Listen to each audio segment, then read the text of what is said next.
Flosstube, it's Lynda again. I wanted to pop in here before I insert my Flosstube number 20. It's Saturday, November the 18th or 19th.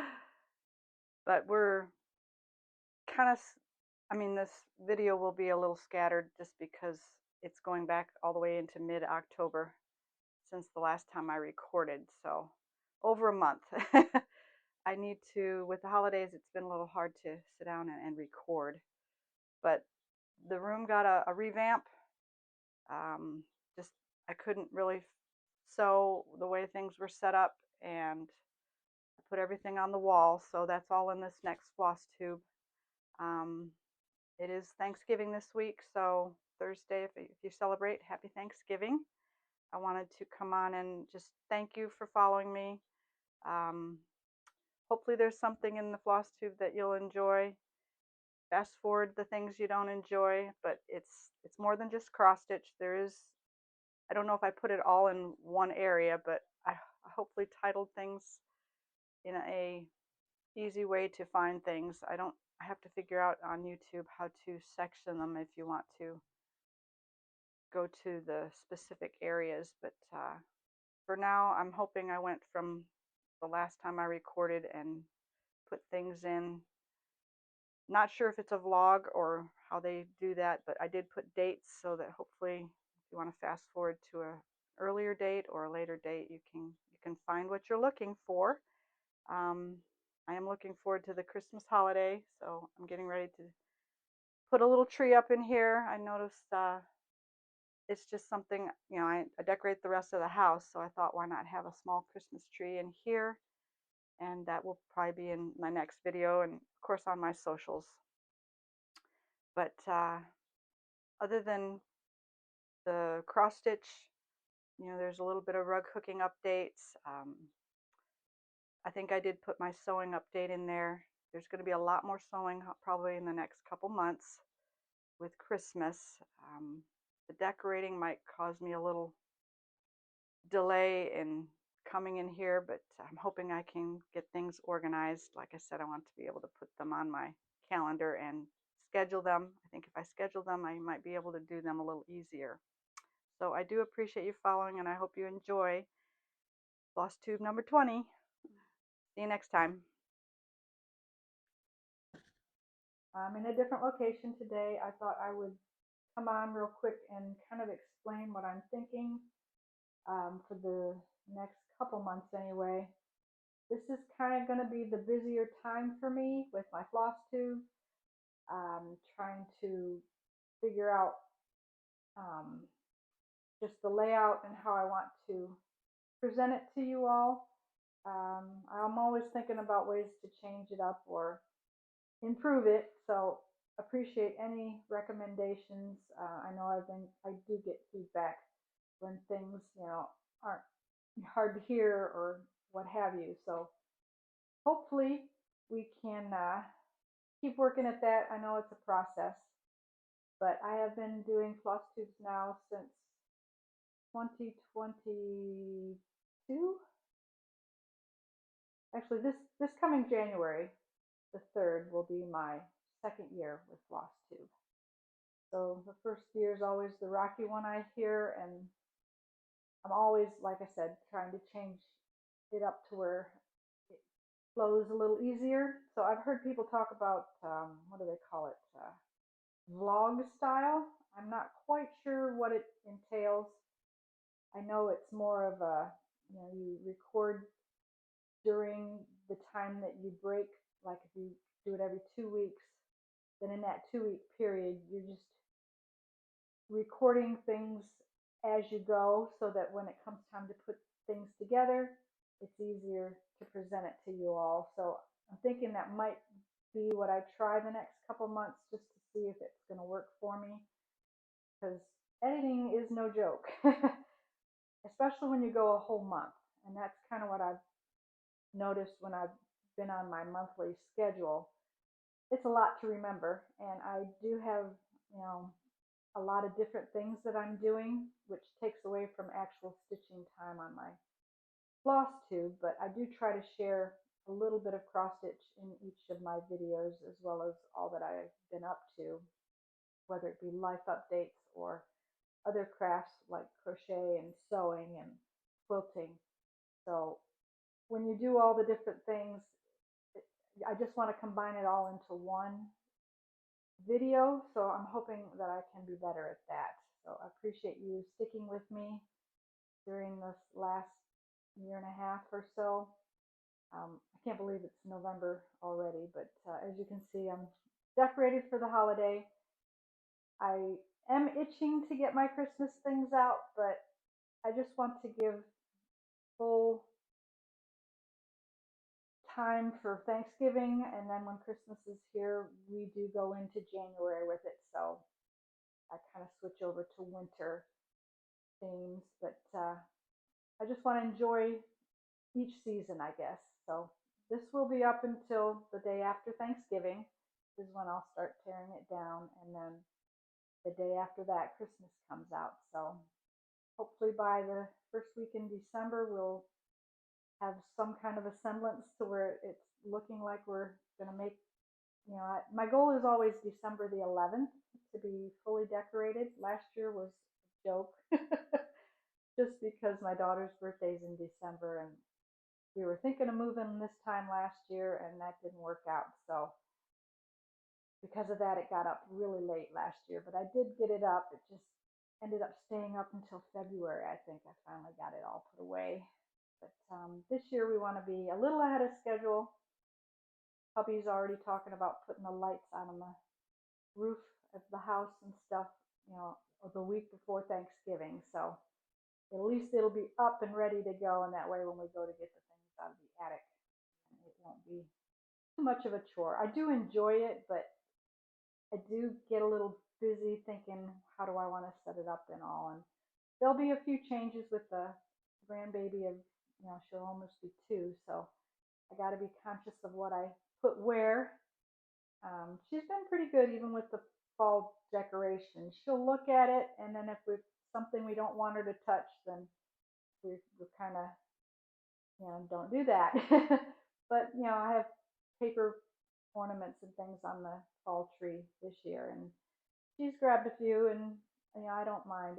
It's fun to watch her grow. So with Christmas, this will be exciting to see how she reacts to the decorations and the train around the tree and things like that. So we're excited about that. But you're not here for all that. I just wanted to come on pretty much and share that this next video and inserts that you'll see will be more vlog style, where the things that are coming and that I plan to work on, or starts that I've pulled out, those kind of things will be shared. I had a few purchases this last month since November or October. Sorry, we are in November. But because of those purchases, I said in my last video, I probably wouldn't be spending a whole lot on fun things, more stitchy type stuff. The spending is probably going to be more with the buying the Christmas gifts and things like that. So I probably won't share those on my Flosstube, but my haul portion of the videos, mainly in December and January, you might find a few things here and there if I need an object or something that I'm crafting that needs something. I'll probably end up purchasing that. Other than Amazon purchases, probably not going to be going to shops and things like that to pick up things.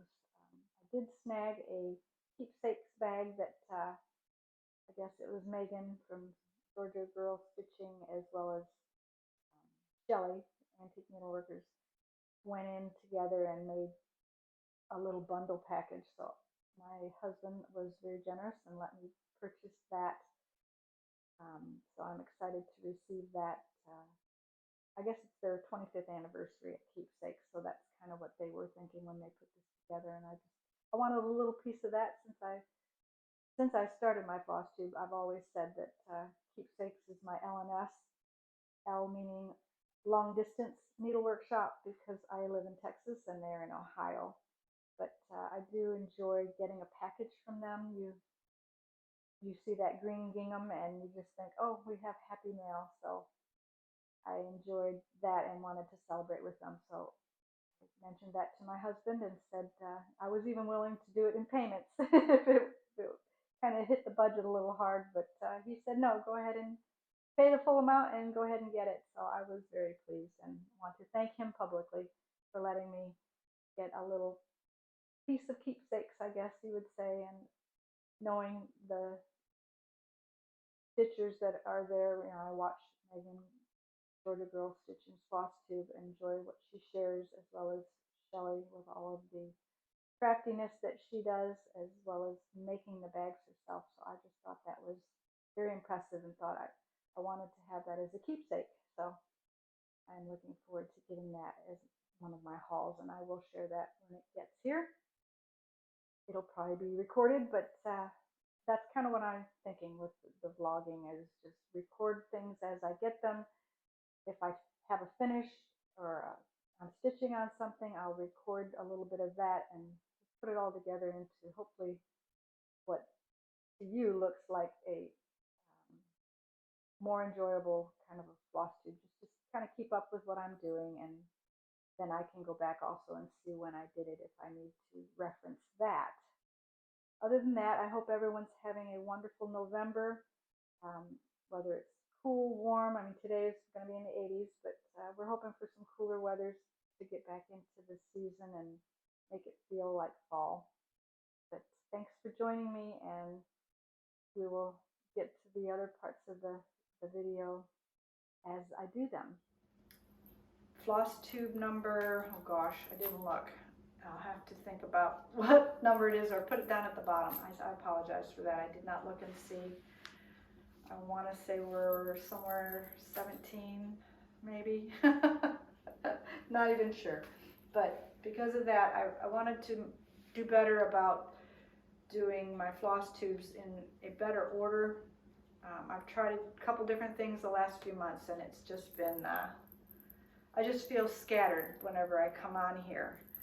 I've gathered the things, cross stitch, since this is a floss tube, but floss can be any type of threads in my book. So I do crochet as well as a little knitting, and then I sew and just started really quilting.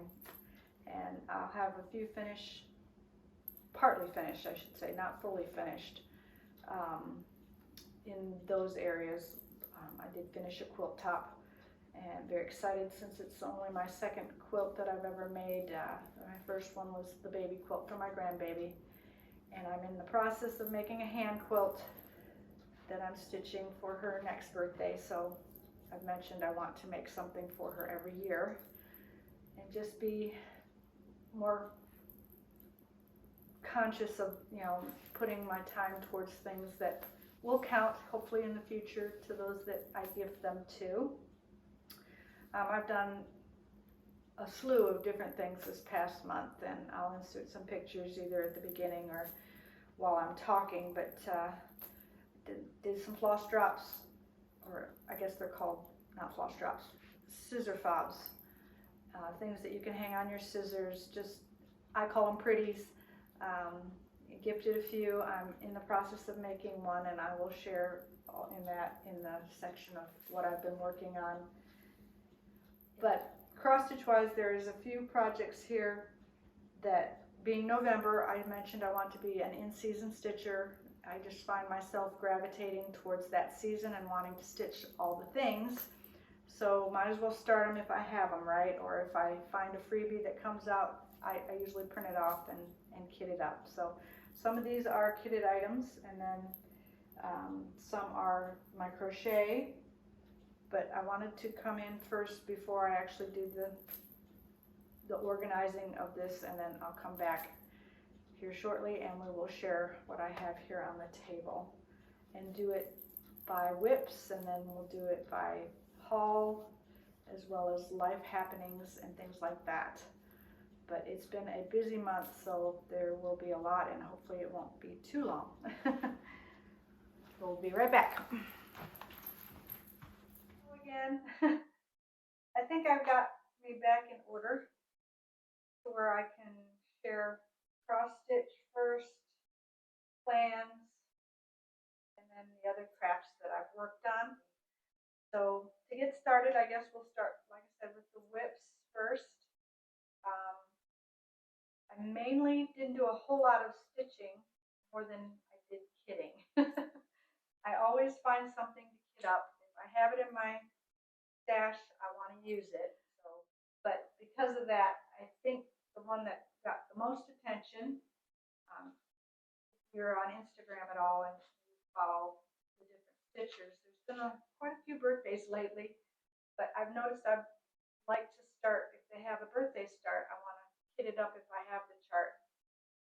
This one was actually free through Tiger Lily Theory. He made it in honor of Shelley Worker's birthday. So I didn't have Shelley's birthday start yet. I went ahead and kitted this one up and started it. It's called Kindness is Free, and it is a free chart. If you go to Tiger Lily's Instagram, you can find it on there. I have to probably get up and down here so that you can kind of see. As I'm showing, I'd like you to be able to see what we're working on. But this is the chart.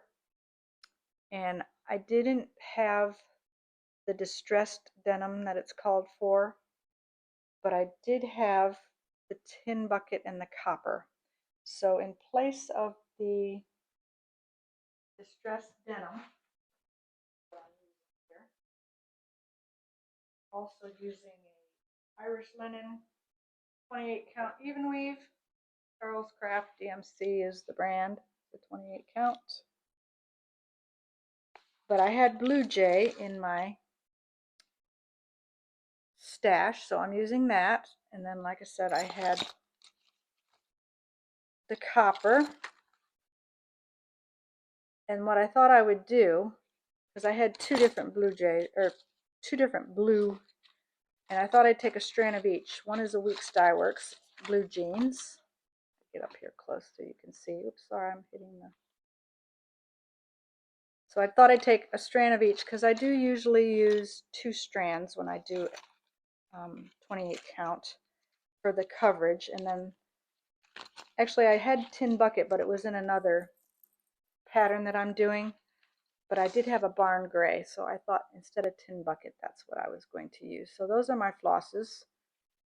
And I made a little scissor fob floss drop kind of a holder.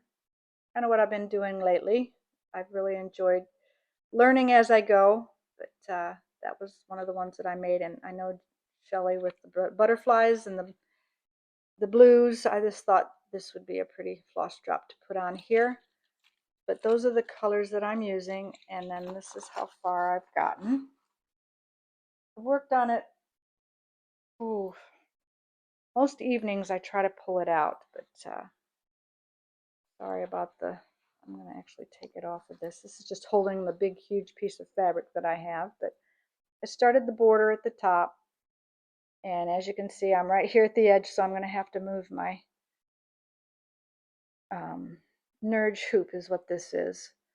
But what I'll probably do before I do that is start on a different color and get most of this area filled in before I move my frame. That's kind of the way I work. I hope the lighting is showing the blue. But that is 2 strands of each of those colors that I mentioned. And I'm liking the variegation. I'm going to actually move this light up. Maybe you could see it better. Oh, there we go. It's really hard to do.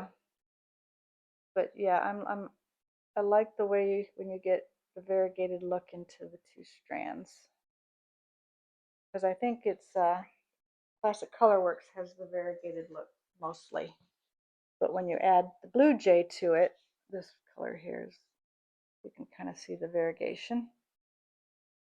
But then when you add the Blue Jay from Weeks Dye Works into that, it gives it, it's not focusing very well, is it? There we go. Gives it a better look. There you go. Sorry about that. This is new to me. This one is the Country Cottage. Oops, sorry. I'm rocking you. Country Cottage Needleworks, November. Since it's November the 6th, we've got to start this before the end of the month. I think last month I started on the last day of the month, the October one.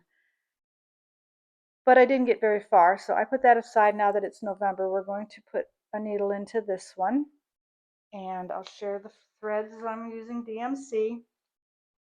And some of these didn't get on their floss drops. I just used cut out floss drops. But I still have a few to do. So I'm using just some browns, and I'm going to move you just slightly into the light a little better. So we got some golds and some browns. When I get them on the floss drop, I'll be able to spin them and you'll be able to see the colors a little bit better. But I think those are the called for DMC numbers. I went ahead and just purchased them at Hobby Lobby, I think is where I went. But it will go on this Irish linen also. Pretty sure that's what this is. But I finished kitting it with the flosses on November 1st. So that was what I'm doing. It's kind of a beige. Not sure how that's showing on the camera. With my lighting, it's kind of, but it is a linen, and I'm pretty sure it's a 28 count. I have the cards somewhere. Maybe it's in this bag. This is the bag that I made that I'm keeping it in. Just a fall bag. Let me see if the card is in here, because I hate not telling you what the fabric is, besides sharing it. But with my mess going on, it's a wonder I can find anything. So the card I didn't write down. I just wrote down when I kitted it, as well as the title of the work. So that's one that got fully kitted and ready to go, and will get stitched on. What I want to do is plan out the rest of the month in my Happy Planner between the ones that I'm sharing now, so that I can at least work on each one, getting them started, and have that behind me. I don't have bags for each one either, so that's another project that I'm trying to figure out, is making project bags easily and enough to put a project into each one, so that I can do the project library that everybody's trying to do. I know Shelly had started that, and people are wanting to organize all of their whips, so I'm hoping to get a project bag for each of my whips that I have, but that's quite a few if you've seen my previous posts. This next pattern is Halloween Pumpkin Patch by KMB Studio Creations. And this one came in the Fanciful Flamingo's stitchy box that she has, her very first one. I went ahead and ordered that. So this was the pattern for that. And I've kitted it all up and got it. I didn't get it started, but it came with like its little finishing fabric if I decide to use it when I get that done. It doesn't look like a very hard stitch, but I put it on the little floss drop that came with it, and have the threads here. Let me set this down so you can see better. But it's just the greens and the beiges. Very pretty colors. So the fabric has gotten misplaced, because I know I put a pin in it somewhere, but with all of my patterns and supplies sitting around, I've misplaced the fabric. So I need to find that before I schedule it on my calendar, but it is supposedly going to get started. The next one was a freebie by erinelizabeth. Of course, give thanks. We are into Thanksgiving. And it calls for a 14 count, but in my supplies with my mom's stuff that I found at her house, not sure of the count of this, but it's just a white. I want to say it's 14 count, but it could be 16. So I think it'll fit on here. I did a little bit of math and counting it, so I'm just gonna put it on this little piece of It's Aida cloth. I'm pretty positive about that because that's all my mom stitched on. And then I kitted it with my floss drops that I had made up. I just have a punch. I really want to get some more artsy cardstock that's pretty, but these are the colors. Guess I could do this again and kind of see the colors a little better. The browns and the golds. So that's kind of the colors for that chart. I look forward to starting that one. And another one I kitted. Where are we at? 3 right now. This one is 4. I kitted it last year, and it's the Zig and Zag Carnival. It is just the cutest little pattern with the mice and the corn on a sled. So I do want to put that on the schedule this month as well. And I'm using my own conversion pretty much because I didn't have the called for. I was going to use the étoile that was glittery, but I changed it out to the DMC of those étoile letters and got it kitted up and got my pin in this. And this is a Aida also. It's a, let's see, I'm looking to see if I put the fabric. Yeah, 14 count dirty Aida, and it's the called for. So I put that in there. Got my card with all of my info on it. And then I just have it on a ring. They're not fully floss dropped yet, but these are the colors that are called for, and that's what that one will have on it. So I'm excited to start that one this month. And then I shared this last time that I was doing this one on call this perforated paper. So I've got a piece of perforated paper here for the pumpkin cottage that I kitted up back in September, but finally got it all on their floss drops. And I'll splash the pattern really quick because I'm not sure if it's a freebie. And it says on here, Not Forgotten Farms. So if you're looking for the pumpkin cottage by Not Forgotten Farms, I got them all on their floss drops. Some of them are my mom's flosses, so they're pretty wrinkled, but we don't have to show all that, right? Those are the colors. Got the little blues in there for the fall. And then that house I'm thinking is going to be a very gold color. So those are the colors that will be in this pattern. So those are going to be my starts. And not that I get very far when I start things, but I do have the patterns, and these ones especially have been kitted up and ready to go.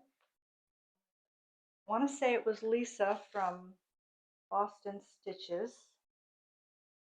I heard from her last week, I think it was. Hoping to see a video. Been missing her Flosstubes lately.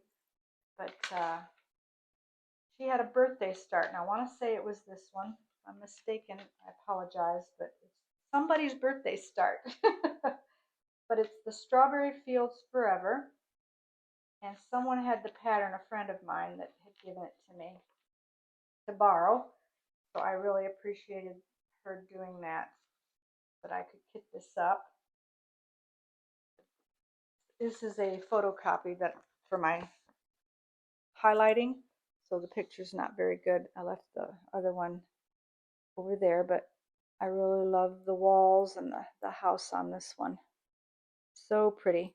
So I did kit that one up, but they're not on their floss drops totally, but they're on the ring, so that's a good thing. So I can at least schedule it to start, and sometimes as I start things, I actually put them on their floss drops. Right now it's a tangled mess because some of these flosses were my mother's and they're just on little cardboard floss drop things, which makes it a little hard to show you the colors. Some of them in here are NPIs. This one's caught. There we go. So yeah, we've got Weeks Dye Works Pelican Gray. I've got a few Crinix in here that was in my stash, like a goldy brown. Sorry if I'm not in the camera. Gotta get these out of the way. Tin bucket was the one that I was using on this one because it was called for in that other one that I shared. Then we have some DMCs. That's what's all on these little ones because those were my mother's. I got a couple NPIs here, 223 and 7241, and then some more DMCs that I purchased, or actually had some of these in my stash, 738 and 221, another DMC here, and then Brandy was the gold, and another DMC back here. So those are the ones for Strawberry Fields. And I did go with the called for. I was trying to get things out of my stash, but I decided the NPIs look nicer and they match the colors that were called for the DMC. So that's why I did that. This is just my chicken scratch. The fabric I'm going to use, I shared in a previous video that I had gotten at 123 Stitch, but it has that blue marbling in it, and I think I shared this last time. It's a 32 count Ancient Belfast, and I think it'll be big enough is what I was thinking. And I do have a pin in it. Actually, that's probably, I don't know if it has to go this way. I think it needs to go this way, so I need to repin that, I think, but plenty large enough for this one. I was thinking of using this on a different pattern I was doing, and I haven't decided positively, but I like the blues in this that marbled into that, so that's why I was questioning whether or not to kit it in that. But I guess when it comes down to starting it, we'll decide then. Another birthday start that I'm not totally done kitting yet, but I would like to get started on it. The birthday starts really got me this last month. But Shelly had a birthday, like I said, and I was able to purchase the PDF. I don't do really good with PDFs because computers, they don't scare me, but it just frustrates me when I can't figure it out. So I got to figure out how to get this into a computer if I want to stitch by a computer. Otherwise, right now I printed it out and I'll make some spare copies to mark off and stuff. But third called for was the Weeks Dye Works threads, which I do not have. So I'm either going to find a chart that I can convert the Weeks Dye Works into DMC and I'll kit that up.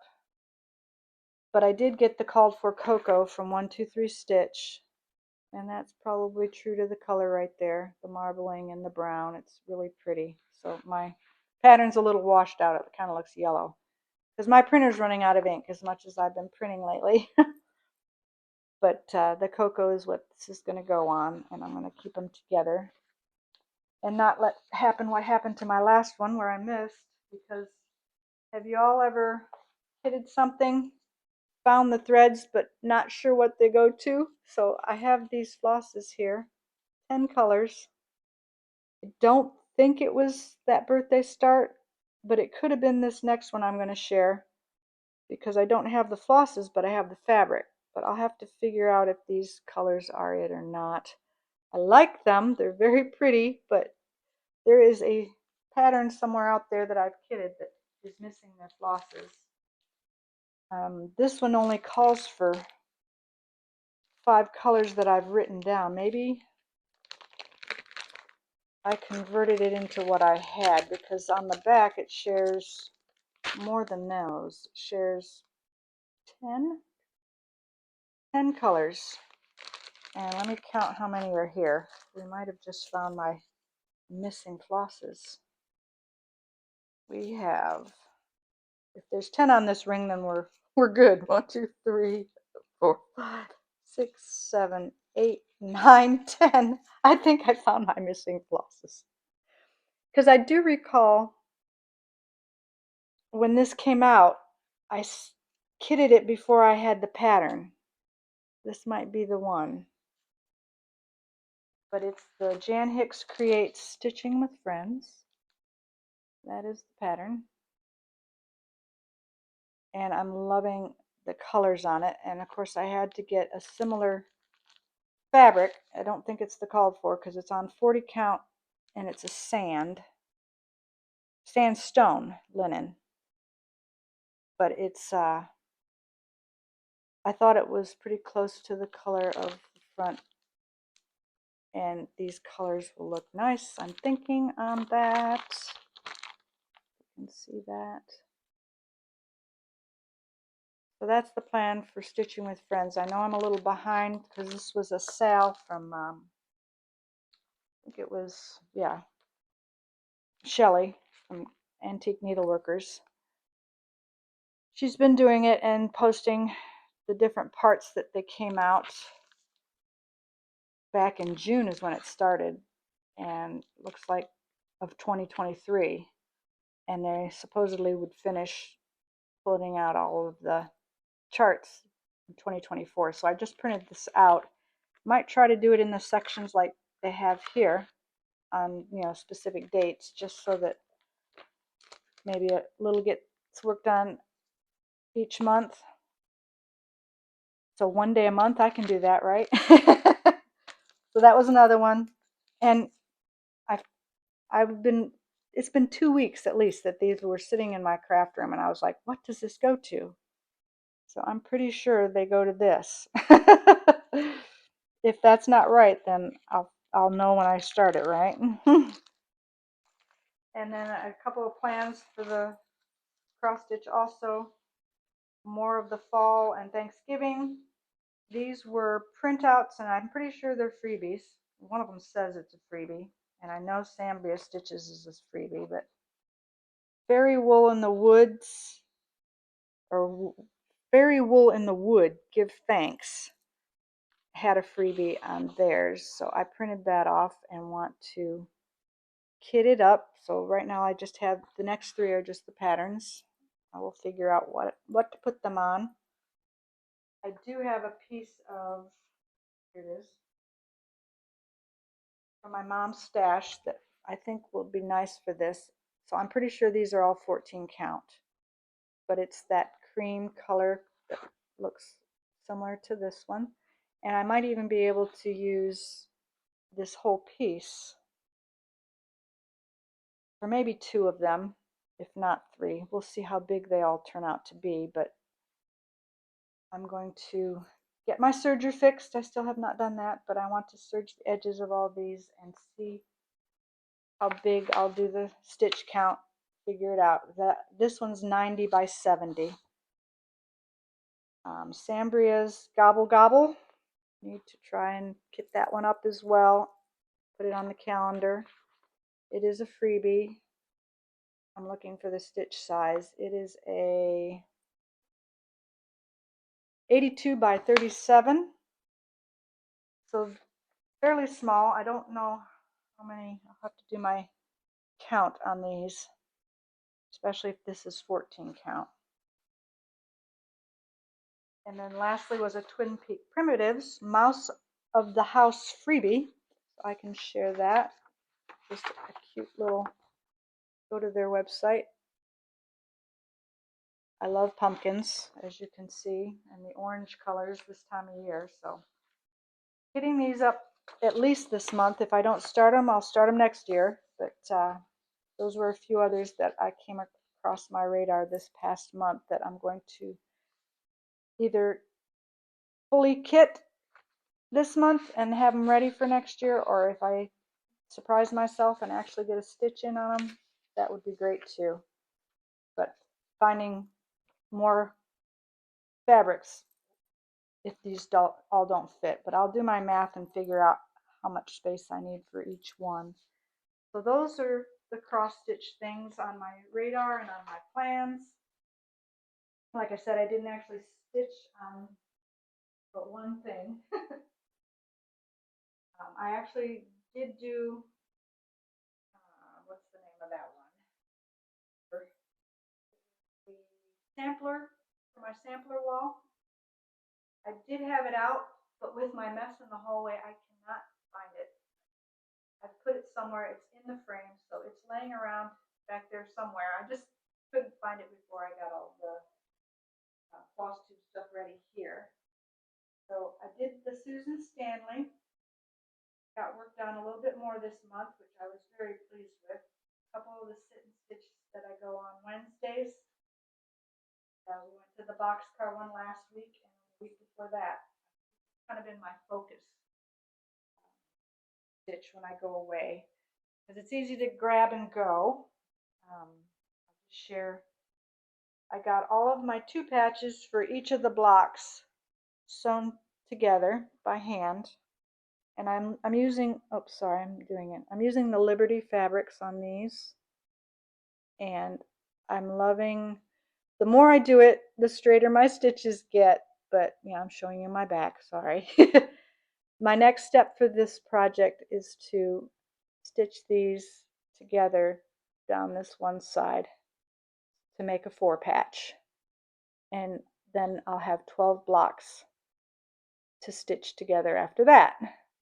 So I'm hoping, like I said, my goal is January 3rd for a birthday finish for my grandbaby. So I might have to put this in the schedule more than just once a week to get that far, but I did, like I said, do all of them. They're all 2 patched together. I'll share another one. I'm just loving the colors of these fabrics. Some of them aren't Liberty, they're the reproduction ones. I can't think of the name of it now. If I think of it, I'll put it below. But once these come together, I think it's going to be so cute. And I did buy a doll bed for my grandbaby, so this will definitely go in the doll bed, but it needs some TLC. I've still got to paint it. So like I said, there's always some kind of a crafty thing that I have to finish or do, and that's kind of what I've seen the last couple months. I'm always putting in another task, but I enjoy it. So that was the hand stitching that got worked on, and this does stay out all the time, but I am looking forward to getting this 4 patches together to make my 12 blocks. Here right now I'm going to try to hold this up and show it to you. I got to be careful because my row pins are still in here. I don't want them to fall out. I haven't taken them out yet. So I want to know which way is up and which way is down. I guess I could just leave one in and press out. You know how you feel when you finish something. Like, I've never done this before, and now it's done, and I'm so excited to get it quilted now. I'm just going to hold it up here, hoping that's showing in there. But just that design on the way it lays out is just so pretty. And I love the fall colors. So having this on my bed for a first quilt, this one will not be given away. My first full-size quilt. I did a baby quilt, like I said, that to my grandbaby. This first one will have to be. And then here on out, maybe the next couple that I do, I might give away. And I guess what also attracts me is the way that the back looks. Kind of reminds me of a rag quilt. I don't know if you've seen them before. I think it's Rags Stitches. They shared, one of them shared a rag quilt that they made, and I do want to attempt something like that because I like that rustic look to it for the log cabin or the lake house that we're hopefully going to have one day. But that was a top finish for me, and I am just excited to have that to that point so that I can get it sandwiched. Quilting might be tricky on the machines to do myself, but I really can't afford to have it there, so I'm going to have to figure that out. I mentioned I made some as gifts, but I've also decided to make myself one. And I'll come a little closer for this. But it's in the beading jewelry area. I have to put a top on it, but I've got my, if I can get it right, got my name and the beads that I want on here. And I love blues, so I did end up going with the blues. Not sure if this is showing. Let me get my board. It's going to be easier to share. That way you can see it all. Much better. All right. Maybe. If it doesn't roll off, I can hold it maybe with my hand. As you can see, I've got my name there. Probably can't see. There it is. Lynda. But I used just some old jewelry that I had in my jewelry box.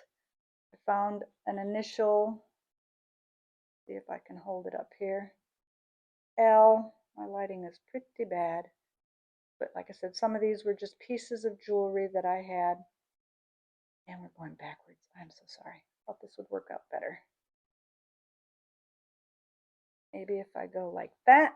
There you go. But yeah, I just found some jewelry. The blue part of it is an earring here that I took apart. I either lost a piece or only had one and decided that would make a cute little hanging. And then the beads were in my stash. And then I found some, what you call them, alphabet letters to put the name.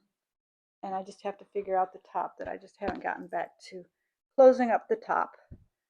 And I will put a little clasp on the top to hang, probably either from the most used scissors is what I've been doing when they're this long. You can actually make them shorter, and you can have zipper pulls if you just had like this for the zipper pull. So I've just been enjoying getting my little bead containers out and doing that. So that was another project that got worked on. And it's a little tedious. If you don't like tedious things, you probably wouldn't like beading, but I have all of these, I don't know what you call them, just the containers. I have all kinds of things in here, and there's probably 8 more containers like this in my craft room. And I just, when a piece of jewelry gets broke, or I'm at Hobby Lobby and I see something that's pretty, I just bring it home. So you collect all kinds of stuff like that, and that's kind of what's happened over the years. And I decided, well, why not try and make something? So that's been fun. But I'm thinking, is it Katie that talks about Wool Wednesdays? Or is it Mondays? I think it's Wednesdays. She does something wool on Mondays. Or Wednesdays, sorry. And I'm thinking of uh, Mondays being more crafty days, Wednesdays being the wool, which I'll share here in a second. But so today's Monday, I might be able to cut out my pieces for this. There are some fabrics in here, but I also have some other fabrics that I'm looking at possibly using. But I do want to start this pin cushion. Never done anything like it before. But I do sew, and I've seen YouTubes that talk about how to do this stuff. So this is on my radar this month also. It was actually a gift from Nancy, one of my stitchy friends. When we went to the quilt show, she had bought me this. So I do want to make it. And like I said, Wednesdays I'm thinking Wool Wednesdays. Want to use this piece of wool that I got at the Fiber Fest. And being fall orange, that's kind of why I bought it. There's a pattern in this Buttermilk Basins book that I had gotten. I shared this last month, I think. And my friend at Stitchy Wednesdays that I go to, she said she'd help me, and I'm hoping to get some supplies together for this week. And at least, I'm trying to find the picture that I don't know if you can see this pumpkin here, but do it in orange as a first wool project. I think that will be simple enough for me. I don't want to go too difficult. And there's one in here with a crow. There's a crow. But being that I only have orange, I thought the pumpkin would be good and see what I can come up with. But even orange leaves would be cute. I do like this one here, even if I left off the bird and the vase and just do the pumpkin. So I'm hoping I can figure it out. I've never stitched besides the hand quilting that I've been doing, so I don't know the type of stitches that you use for wool applique, but I do have the freezer paper and the glue that everybody's talking about that you need. So I have collected a few supplies. So I'll be taking that on Wednesday, and hopefully Connie is her name. I'm hoping she can help me figure out how to start it. Otherwise, it's back to YouTube because I do want to do it since I have the supplies. Hi, friends. Trying to get used to this vlog style stuff and recording, but this is the pile of haul that we have to go through. And we will do that shortly, but I wanted to share a little bit of the last 2 days. I didn't record yesterday. Today is November the 8th. As you can see, this was a clean hallway until today, but this is the stuff I took away today to our craft sit-in. Got a little bit done on my snowman. Share you on the rug hooking that I've been doing. It's been a little while. I can actually walk into my craft room now. Have somewhere to set things. So I don't know, the lighting's kind of not so good. I'm shaking you around, so sorry. The last time you've seen this has been a few months ago. I'll go this way. And I didn't have any of the snow in, or if I did, I only had a little bit over here. But I'm liking the way this is looking.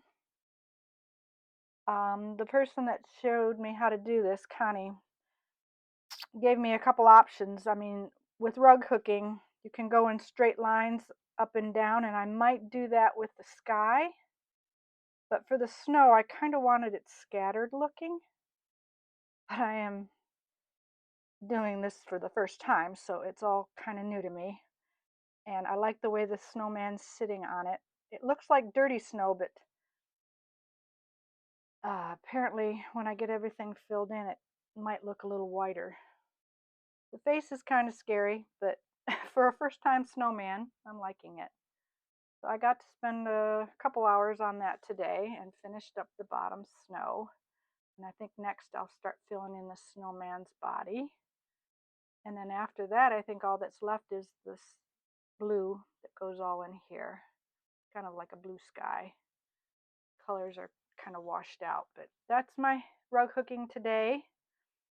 And let's see if I can grab it. I'm going to set you up here.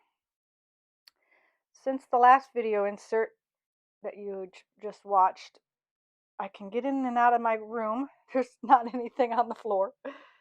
I still have a few things on my table to clear off, but there's been quite a bit of organizing going on and closing up. As you can see, I closed up all of my sewing machines. The table here needs to be cleared off. I've got some filing to do, but I'll say hi. Like I said, I closed these up, and if I need to use the machines as I'm doing these projects, what I'll probably do is take the scissors, and I gotta share this. This is so cute. I think it was Hands Across the Sea shared her pretties with all of her little scissors, and I finally found, this is one of my hauls, so I thought I'd go ahead and share it now. It won't be in my next clip, but oops, it's 3 o'clock. I forget what these are called, but I finally found one at an antique shop, and I've shared it on my Instagram. But I was able to get all my scissors together and found all of my little pretties. Some I've made, some I've collected through Fat Quarter Shop or Etsy shops that I found. And I think Socks for Mom, I think that's her name. As well as there's some hellos from Liz Matthew, ones that I have still that I need to put on here, but that go to a couple of their patterns. But I thought they made perfect little scissor trinkets, and this is how I'll display my scissors. I have one pair in my to-go bag right now, but when I'm not going places, it'll be on one of these empty hooks here. Some are, they're inexpensive scissors. Some are just ones that I've collected. Still have room for 3 or 4 more pair if I want. Wouldn't mind getting a pair of Kohana scissors, I think they're called, but I know they're expensive. But everybody says they're worth it, so Christmas is coming, I'm hoping, maybe. If not this year, maybe next year for my birthday or something. But I look forward to those little things. I know you can only use one pair at a time, but they are pretty. So that's kind of one of the things that was purchased. Other than moving the machines in, I had a machine over there that got closed up also. Let me turn on a couple more lights here. Like I said, I just got home from a crafting event at the craft store that we go to. I brought a couple different things. I actually started cutting out my pincushion that I wanted to make for the fall. But being that I've never done it before, it's been a little interesting reading the instructions, because some of those instructions, the way they word them, it's kind of difficult to figure out what they want you to do. But thankfully, the ladies that are there are very helpful, and they've done it before. So I was asking my questions, and I will share that in my haul video. Things that I've worked on. It hopefully can get finished here in the next couple weeks, because like I said, it's the 8th of November and it's Wednesday. So we got about a week and a half before fall and Thanksgiving when all the happenings start and the decorating.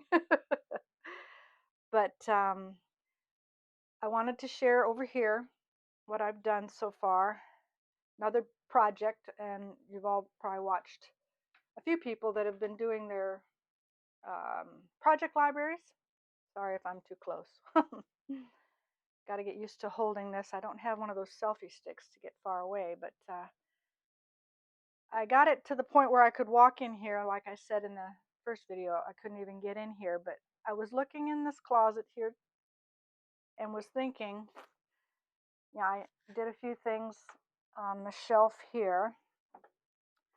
I brought out my yarn holders, and then the jars I found in the craft room, and I decided to put like my fillers, because I've got some walnut shells back there, and then in the blue jars, those are those pellets that you fill things with. So that's what those are now. And then the other 2 jars are yarn orts and things, leftover yarn. And sometimes when I'm making stuffed animals and stuff, those come in handy for stuffing.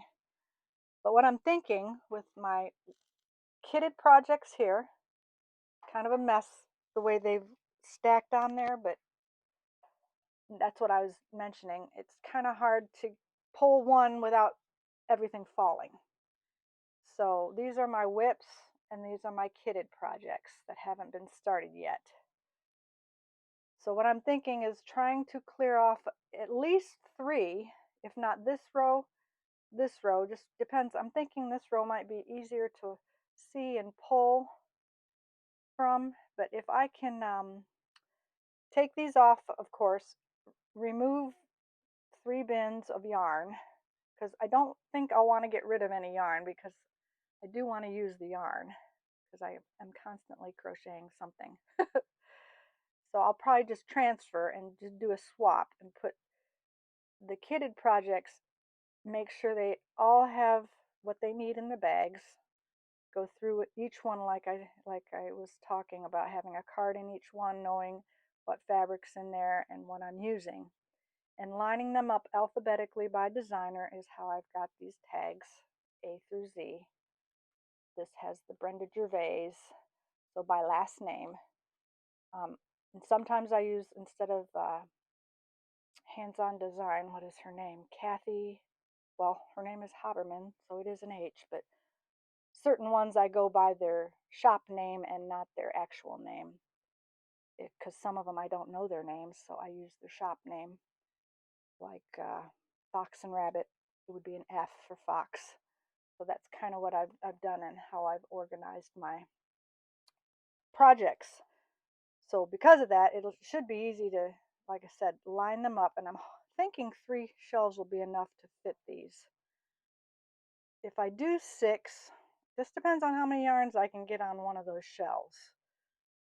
I could put whips on top and works in progress on the second row, but I just have to do it. So that's kind of the plan right now, is what I'm thinking, and just swapping the yarns to this side.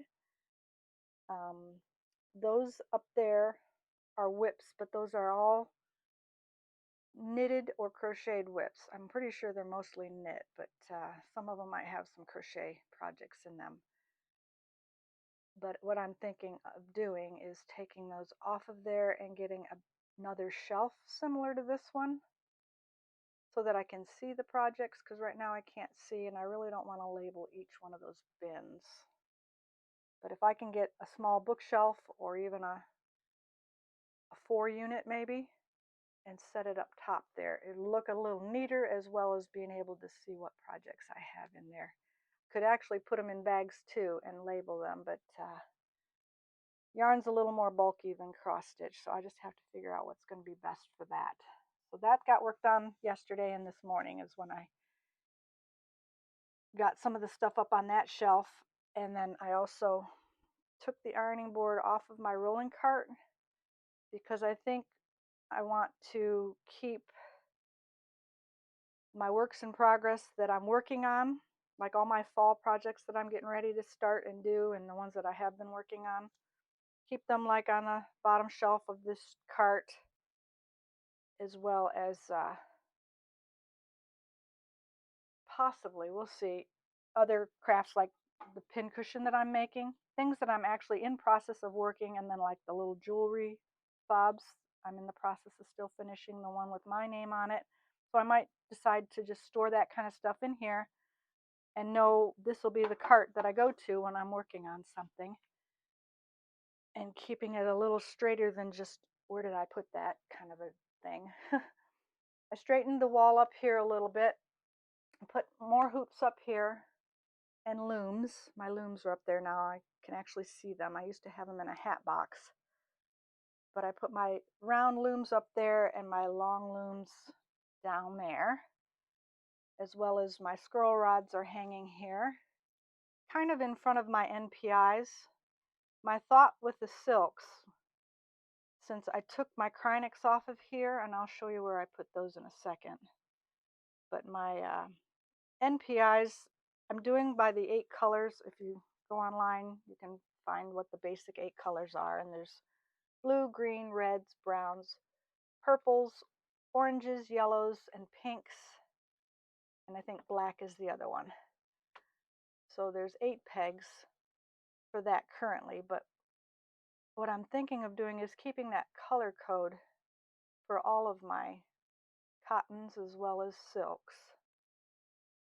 since NPIs are by number really, not by name. And maybe instead of hanging them in here, using this for the DMCs that get used in a project. I can kind of show you what I'm talking about. Hope I'm not confusing you, but you know, as other videos I've shared, this is my DMC wall. It hasn't gotten too much attention, but I want to take all of the flosses off of these bobbins, and I've been hanging them like this when they're used on my floss tags, and I plan to make better floss tags, because these are just file folders with my punch, is how I've been doing it, and they work fine. If you're not real rough with them, they won't rip, but I would like to get a thicker kind of a cardstock to do this. But these hang longer, as you can see, than the regular DMC skeins, and it looks messy. So what I'm thinking of doing is having the wall, when I purchase them, like at the store when I pick up a few here and there and they come like this, I'll keep them out here on the system that I've shared in the past with the DMC card numbers. I think it's 1 through 28. I'm not 8 and 8 16s, or it's 25 or 26 color card numbers in that book if you open it up.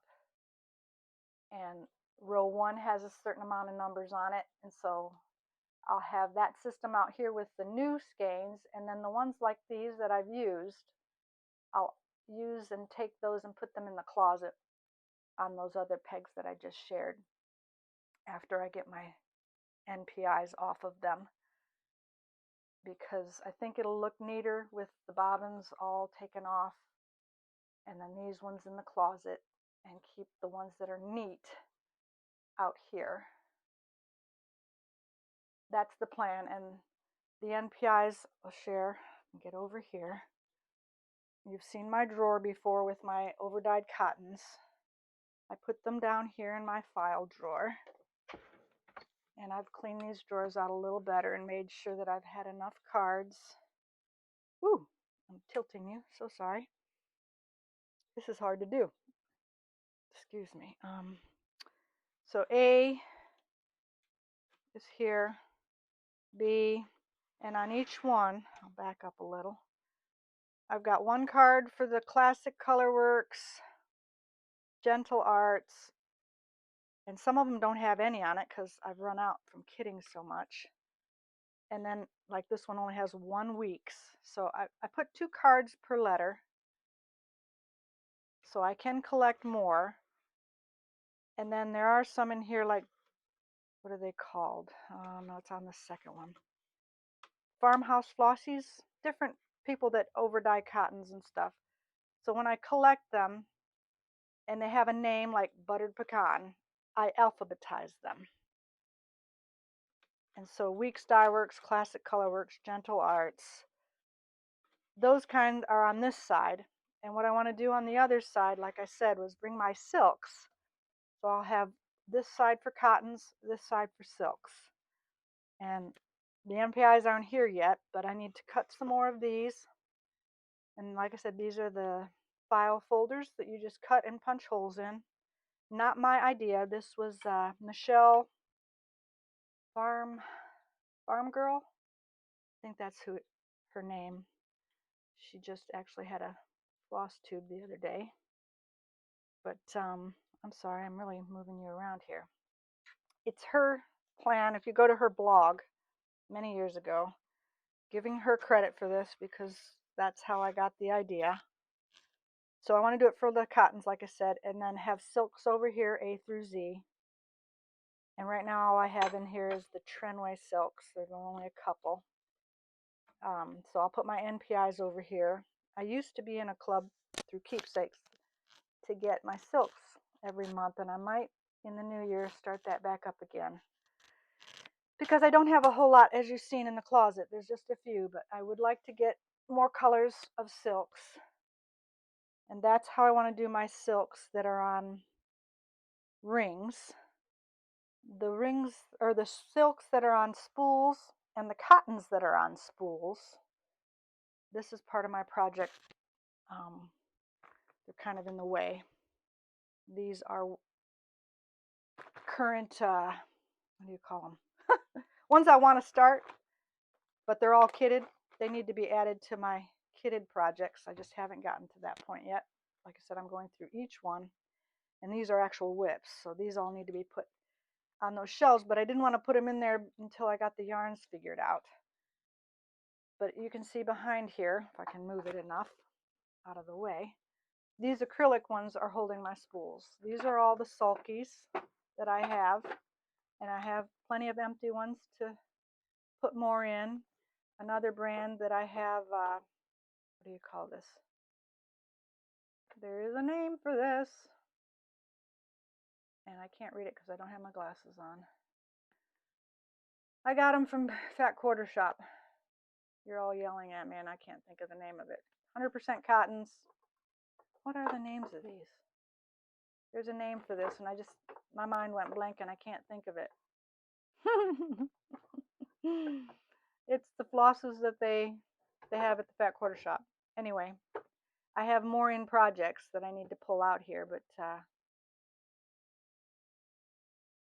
the same stuff that I sew with. I just can't think of the name of it.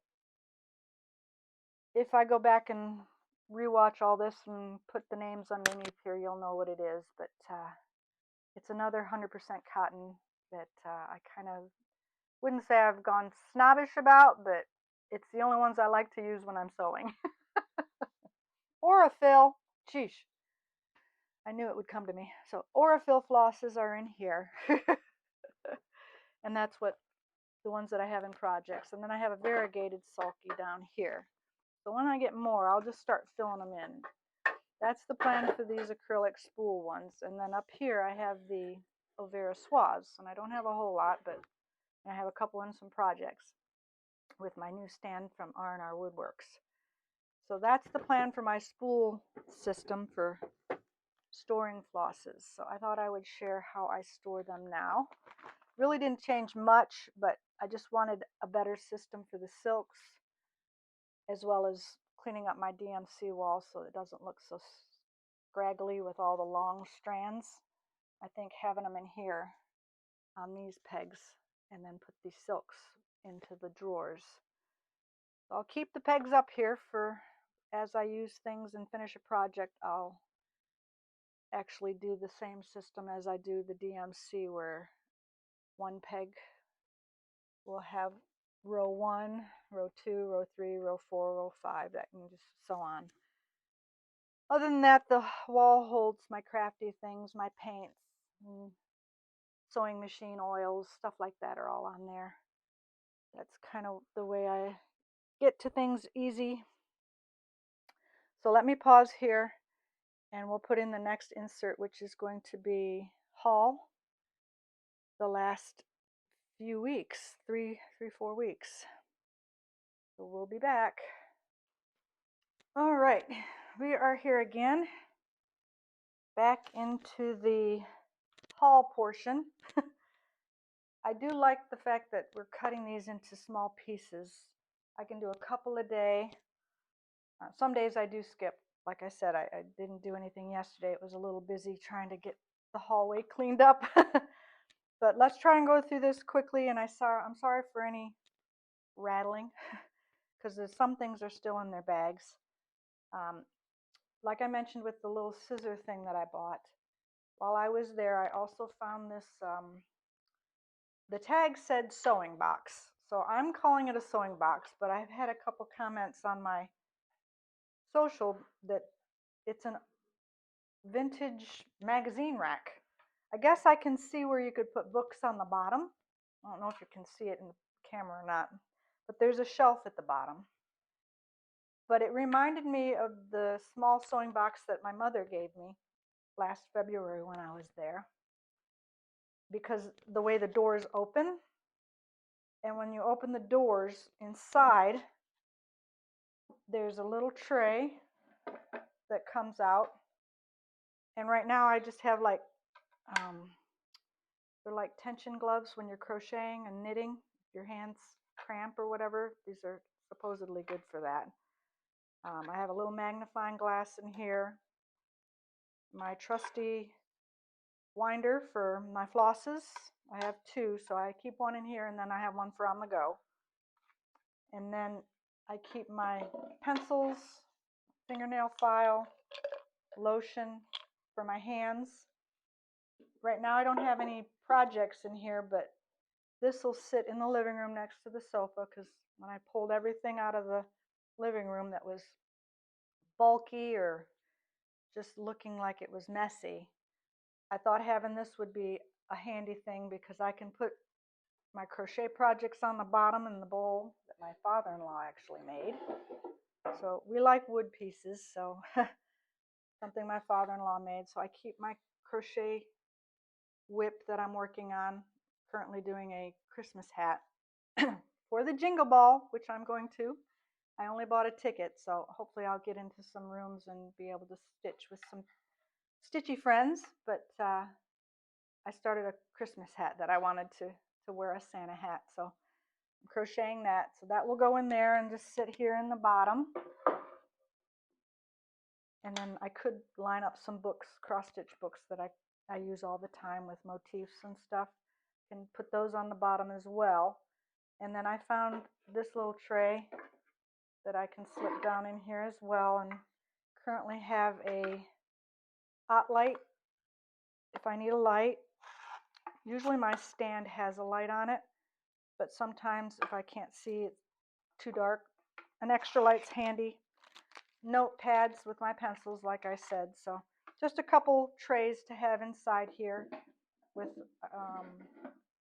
one or two of my cross stitch and crochet items that I'm working on. So that was a $40 find, which I thought was great for all wood. I'm not sure of its age. The only damage I think I found, and I mentioned on my Instagram, was a little crack over here. I think my husband can just put some wood glue in there, and he has some clamps that he uses, and close that up and let it dry. It will be fine. So I was very pleased with that little find of $40 at my local antique mall, I guess is what they call it. So that was fun. With all my organizing, my husband decided, maybe it was good for me to have my own P-Touch. I can get a little closer. It just helps me when I'm printing labels on certain things. You need smaller labels, so picked that up. It was an Amazon purchase, so if you're looking for this particular one, D220 P-Touch Brother, they work really good, and they're just battery operated. So that was another purchase. Not sure what day I was there, but I did another trip to McKinney, the knittery there. I think that's what it's called, McKinney Knittery. Oh, I went to the meat market too, so that's a receipt from the meat market. I can't think of the name of it. I always forget. Yeah, it's just called McKinney Knittery. And it's also called Downtown Dry Goods, but I always love going there. I didn't meet up with anybody, but I did want to just go to the meat market, and while I was there I had to stop in and see what they had. So I picked up a couple pieces of fabric. This is the Rustic Gatherings prints. I think I got a half a yard of one and a quarter yard of the other. So I can come a little closer. And then I got a fat quarter of this print as well. I'm not sure if my lighting is very good, but it's more of a brown with the leaves. So I will use that on something, but I like this line, the fall colors, and having a few of the prints in my stash was a good thing. So I picked that up. Let's see what else we got in here. This one was, when we went to Boxcar Quilts, they had one of their live shows, and I was watching it and found a couple items that were really inexpensive. So when I went to the sit and stitch last month, they had it there waiting for me. The first one is just a pattern called Gummies, which I thought takes a layer cake, and I've mentioned in the past that I'll be doing more of the pre-cut type quilts because they're quick and they're fast for me. This one, it looks like this, and I thought for the grandbaby, it would be a cute little pattern called Gummies. It was only $2. So I picked that up, and that was waiting for me when I went there. And then, of course, while you're there, you always have to pick up other things. So the other thing that I purchased while I was there, well, actually, this was one on the online thing that I did, was the fall line. I don't know the name of it. I want to say something Fright, but it's got the pumpkins, sunflowers, so of orange color. So I got, I think it was a quarter of a yard. And then the day that I was there for the sit and stitch, these prints popped out at me, and I just thought it would make a cute mug rug for Christmas. So I will be making that up, as well as a pattern that one of the ladies that works there as well, she works there, she said she put this panel project bag together. where you don't use the vinyl, you can use a panel of some kind and make it into a project bag. So I plan to do more project bags and thought this one would be cute to have one of my panels. I have a bin full of panels to use for a project bag, and you can make them in different sizes, small zippies or large ones. And I'm liking the smaller bags that you can just put your pattern and your fabric in and take it on the go. So that's the plan for that. Let me break here real quick and we'll come back with the rest of this stuff in here. I'll be right back. Okay, sorry about that. I wanted to put a few things away. Let's see. Hopefully it won't get too noisy here. I went to Target. Let's see here. And they had their Christmas stuff out, of course. And I thought this would be the cutest little frame. It's got the numbers and stuff on the front. But I'm thinking of making it into, what don't you call them, flat folds? But instead of having just the fold here, doing a board so that you have one side is the calendar and then the other side I can put some kind of cross stitch, whether it's a house or something. And then up here in this little area, I don't know if you've seen the little cross stitch pieces that you can make like a star, or so doing something like that and then mounting it to the front of that for Christmas, so that there's a little piece in the front, as well as when you look at the back side, you'll have the other side with an actual cross stitch piece on it. So putting it like in the center of a table or somewhere where you can get the whole side, like my kitchen island or something like that, where people are walking on all sides and you can see something on all sides. So I thought that would kind of be a unique find, and it was only $5. Yeah, it's a Target dollar spot, I guess is what they call it. I should have brought my table out here. I keep bending over. I also picked up some regular Mod Podge. This comes in handy for arts and crafts, and I was out, so I picked up the regular one, but I also need to go on and find the extra strong one. I forget what they call it, but it's for applique and covering those boxes. It's got more of a strength to it to where you can paint over top of it, so I need to get that. But I did get one Mod Podge, and I am collecting different colors. I have 6 or 7 different colors now, but I didn't have any red scarlet. I've seen a few people stitching on red fabrics, and I just thought, ooh, that would be so cool. So having red in my supply was a must, so I picked up the RIT at Target as well. So those were my Target finds. Oh, and I guess this was a Dollar Tree. Went into Dollar Tree looking for fall decor and thought these little picks would be cute. These ones have acorns, just for finishings, little finishings on things. I've got enough decorations for the house, so these will go in my little drawer in there that I keep my craft supplies, because there are some finishes I'd like to do on each of my fall pieces. So I got a few picks, as well as somebody made a finish with these heads, and I just thought they were adorable. Little scarecrow heads. So just some picks, and then looks like my acorn fell off of one of them. So that can be re-glued. I think it was probably on this one here that has the leaves.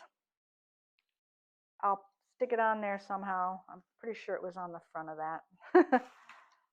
But pine cones, I have tons of them when I get my Christmas decor out, but I don't want to use my Christmas decor for my framings. So I did spend, what did I spend? $11 it looks like. I don't have my glasses on, I apologize. And then they also had a couple, I always seem to pick up, because I need more different counts of fabric. And like I said, I can't read this. It looks like a 16 and a 32. Or no, 18. See, I can't see. 18 count and a 32 count Zweigarts. One was $4 and one was $5. So $9 on 2 pieces of fabric to put in my stash. Still need to put them on those comic book boards. When people talk about organizing, you don't realize until you get into the details of it, even like with the flosses, it takes time. You gotta write things out, you gotta punch holes, you gotta wrap, you gotta fold. Same with the fabrics, trying to organize your fabrics. You know, I ended up putting those ones on the shelf, and then I had a bunch more under a cupboard, and I thought, I can't see them down there, so I put them up top, but I layered them so that I could see them, and folding them to get them all in there the right way. It takes time. I mean, I enjoy it, but it is a little bit of work. Amazon find, who was it? Helen D has a floss tube. East Coast Crafter, I think is her name on Instagram. But she has lots of fun tutorials. And just recently I watched the one with the trees that she was making. So of course I had to go on Amazon and find the, I guess they're like log feet, and you make your tree stem with it. They're really place card holders is what they are. But she showed where she just hid the place card part. You can use wire cutters, but that's more work. But she hides it with the tree, like Hello from Liz Matthews has those trees. These will make excellent stands for them. And just follow Helen's tutorial and you'll have a Christmas tree finish. And that's kind of why I got these. So there's how many in this package? 10. So if you want to do all 12, because I think there's 12 trees in that one. I think Hands On Design has a set though that's only 3 or 4 trees. I can't remember. So this of course could do a couple of those sets, but if you're going to do Hello from Liz Matthews trees, you'll need to get 2 packages. But I forget what I paid for these. I don't think it says on here, but it wasn't that expensive. So I will link this below in my Flosstube video so that if anybody wants to go and find those, they will be able to. So those are going in my finishing box. My frame box and my finishing box are getting kind of full. Oh, and I bought some, what do you call these? They clip onto the bins that you get to put in shelves, and the labels. So that label maker will come in handy because I can put on here. But these ones are for my master closet. Not for my crafting because I already have a bunch of the chalk kind that you stick on the bins. But since I've been organizing closets, having the bins in my closet are helpful to know what's in them. So that's why I bought those. But that's not crafty. These were other Dollar Tree finds. I couldn't find the pumpkins, the wire pumpkins that I was looking for, but that's the reason I bought this netting. I think it's called decorative mesh.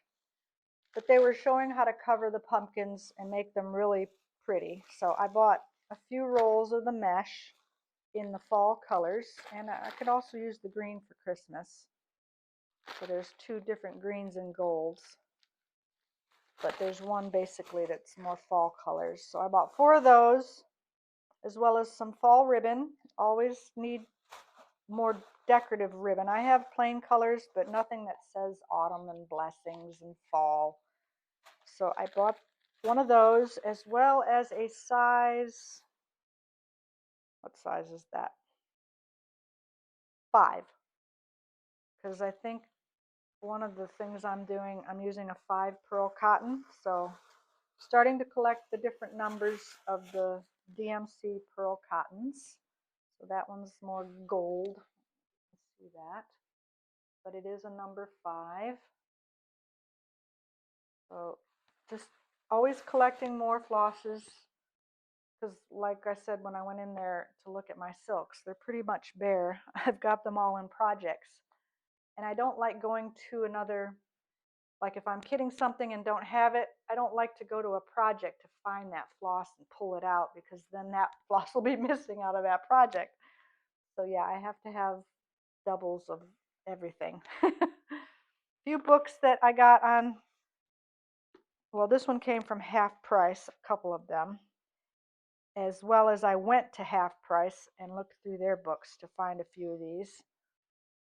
These two specifically came from the store. One's called Crooked Cabin Quilts, and it is looking to see who it's, I want to say Pat Sloan. I don't see the name on here. Yes, Pat's Schoolhouse. Crooked Cabin Quilts. So when I first got into quilting, Pat Sloan was the first one I started watching online. So I've been trying to collect all of her books. I've got quite a few, but I did not have this one. And I doubt that it's in print anymore, but if you go to Half Price Books, you might be able to find it. I only paid, what did I pay? $2.99, and there's quite a few in here. And then the other one by her also is a Leisure Arts book, and it's even thicker.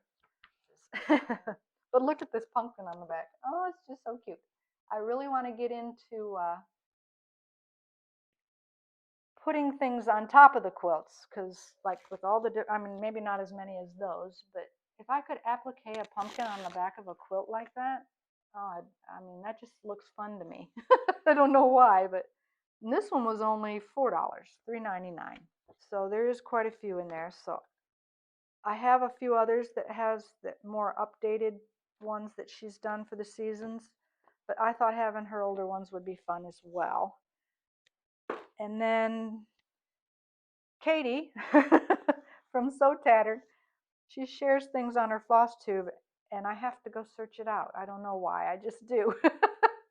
It's like, oh, that is something I want, you know. And then I go and try to find the best deal that I can. And I've mentioned the books. I go on Amazon into their used area. When you go and get new, then below that it shows the used books.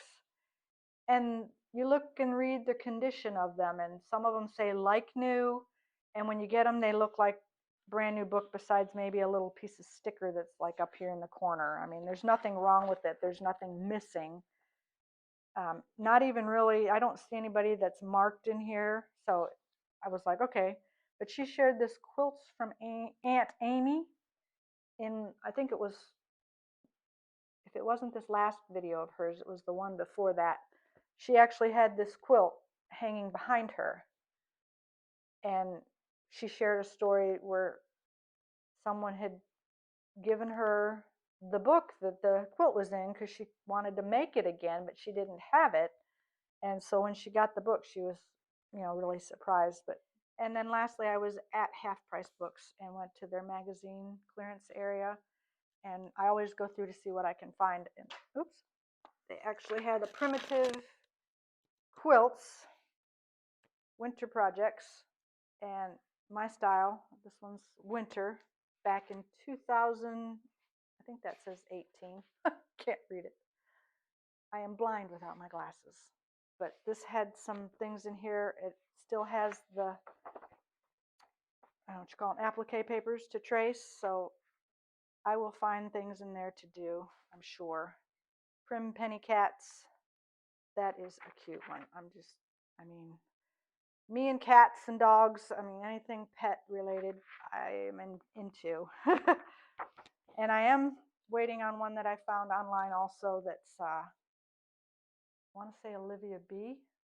Pumpkin Hollow Quilts mentioned a book or posted something on IG that she said was in the fall magazine. And I don't know if it was Primitive Quilts, but it's coming. It's just not here yet. So might be a insert in this video or the next one. And then two more things. Where I got that sewing box, I already put it away, but everybody's showing their train cases and how they want to do them. And I've been looking for one with a handle. Because if I'm going to put a hoop in here and I'm going to have all of my needles and things that I use for applique or crochet or cross stitch. I want it big enough to where it's not too bulky but easy to carry. So this one was at that antique mall. And I actually don't mind the color. I might, like I said with the Mod Podge, I found a Facebook page specifically for redoing train cases. That's all she does. So you can go on there and get help and things like that, and it shows you how to go about it. And I found a few YouTubes where I've been trying to, have the proper paints and things that you use, the right Mod Podge to where you can paint over. It's like, I don't know if this is vinyl or what this is, but it's kind of got a rough texture to it. So I'm thinking, I don't think I can get the handle off, but they show how you tape it off and paint it. And then I could even put a piece of cross stitch. They kind of show all that kind of stuff on there. So I did clean it up just with a rag and wash kind of stuff. But the inside, I'm not sure what this used to be used for, but it has a tray, what do you call it, where a tray rests already in here. So I went through all my stuff in my craft room to see if I had anything that would fit. And this was a gift to me from a friend of mine here in Texas. And she brought it home from one of her travels. I want to say Spain, but of course I don't have my glasses on. She was somewhere, but she brought this back for me, and it was a Christmas gift. And when I set it in here, it fits perfect on the top. And I can put all of my, scissors, threader, on the top here. And then I had a jewelry box case thing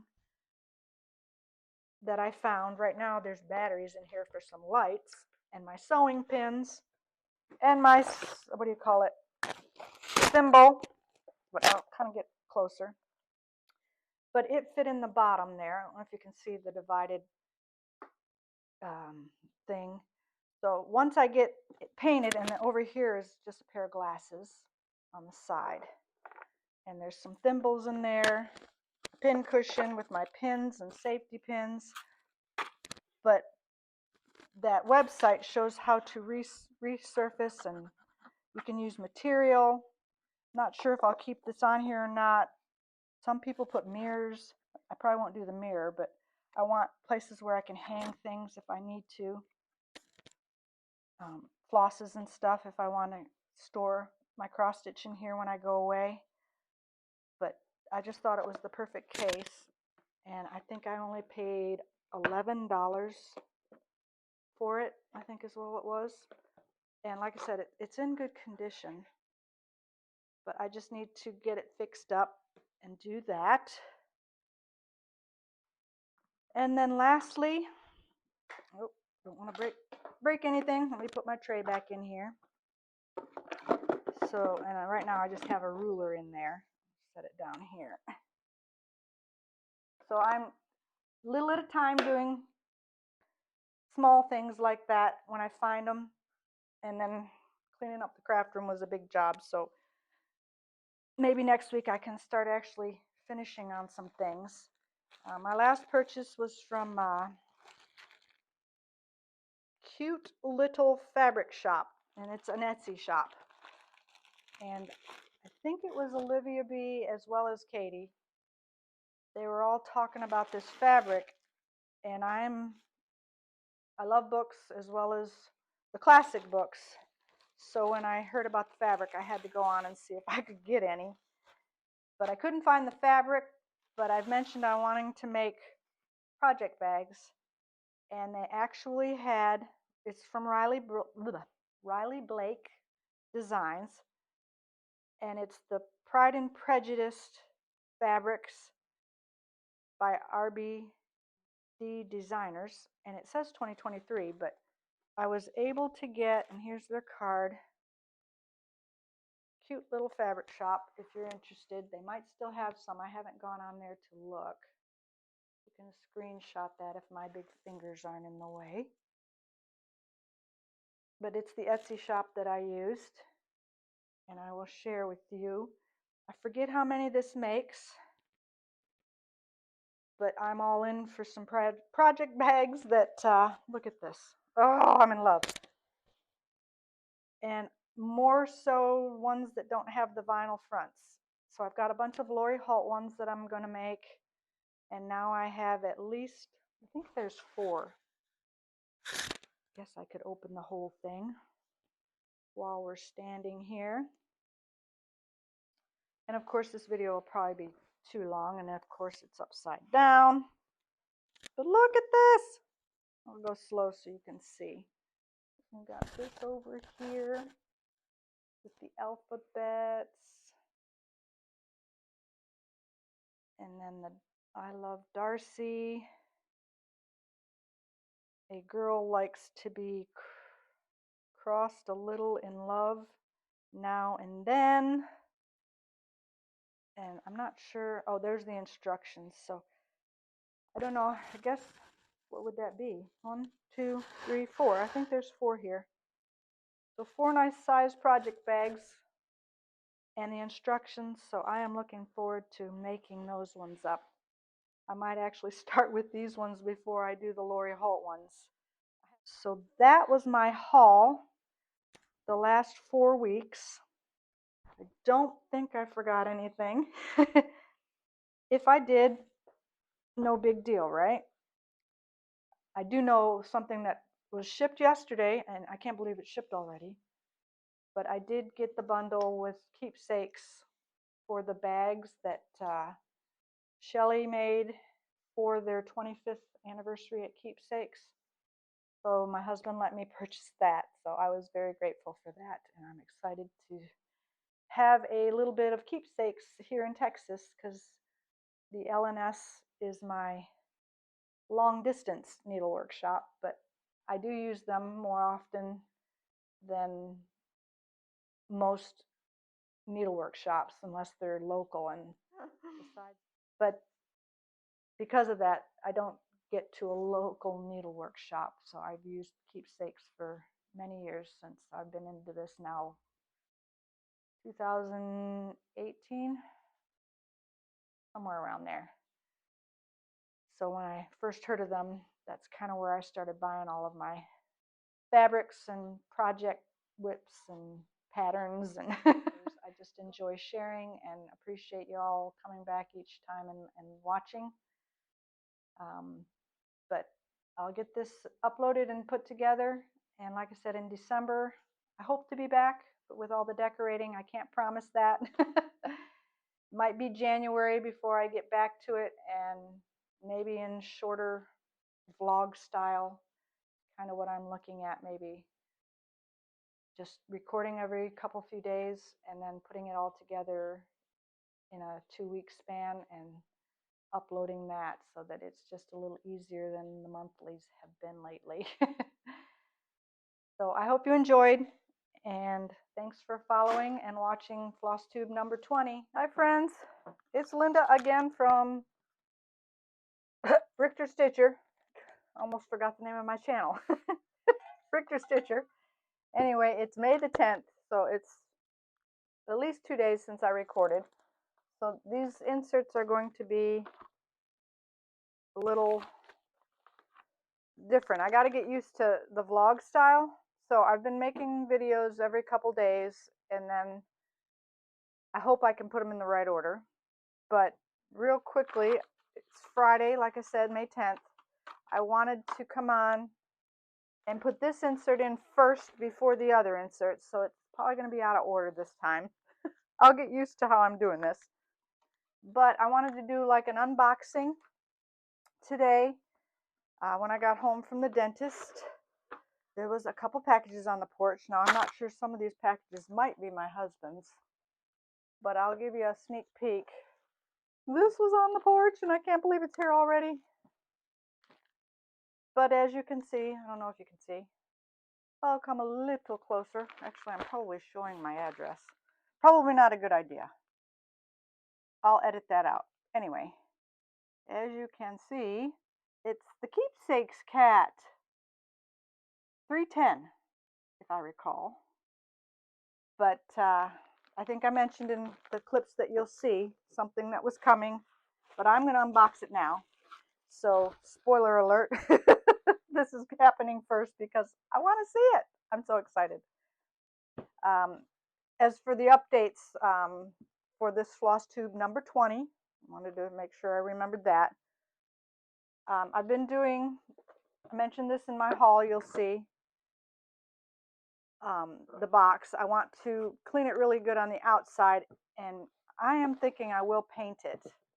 And of course, you probably know the color I'm going to paint it. I've got some acrylic paints in there, but I want to prep it first properly and clean the brass up, things like that. I got some Brasso, and I want to line it with some fabric, I'm pretty sure. But I want to study it a little more with, there's a Facebook page as well as a few that have done it. So I want to be sure I'm doing it properly. I don't want it to turn out wrong. And then this little box used to hold some thimbles, and I thought this would be perfect for my seam ripper and my, what do you call it, threader, things like that, thimbles, little things that I can put in here. But I just lined it with some paper.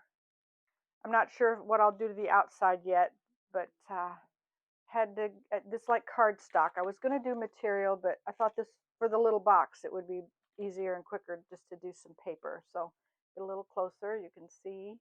And I think, I'm not sure what they used to put in here for the dividers, but it might be good to have a small divider to separate the things instead of them just sitting in the box. But it did hold some of my Australian thimbles that I had, and I thought, why waste the box? So I will be putting that either inside of this for a travel or next to my chair if I need it, and just always have it handy. So back to my package. I want to share it with you as I open it for the first time too, so you can see what's in this little package. I'm not sure if they sold out or not. I didn't go on and look, and I don't want to cut anything, so I got to be careful. It says, handle with care, do not bend, and thank you. So make sure I don't feel anything in there before I cut it. But this, I was just so tickled and thankful. My husband was very generous and let me go ahead and purchase this when it came out. And so wanted to celebrate Keepsakes and their 25th anniversary. And I think it was Shelly that made the bags, and Georgia girl, oh, I forgot her first name. I just went blank. I'm going to set this down here. That might be worth saving. My receipt, 25th year gingham bag bundle. It doesn't have her name on here, but it is for Keepsakes anniversary. And of course, you see the gingham paper, and it's wrapped so nice and pretty. But I will slip this into my video first before I do the others. And look at that. Oh my goodness. The gingham matches the paper. Sorry for the crinkling. I'm almost done in my craft room. I'm still working on my project library, but it's getting there. Oh, look at this. I'm ripping the paper. Not that I can use it. You know, I could line something with it maybe, but I save way too much. Oh, feel that. That is so pretty. And the button on here is so pretty. And they've got a little pin, 2023.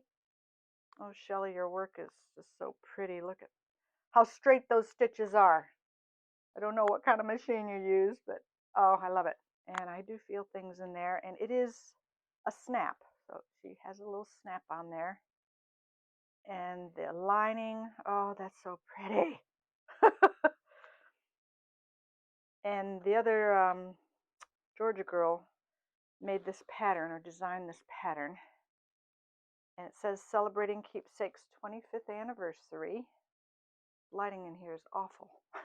It's called Welcome Home. Georgia Girl Stitching.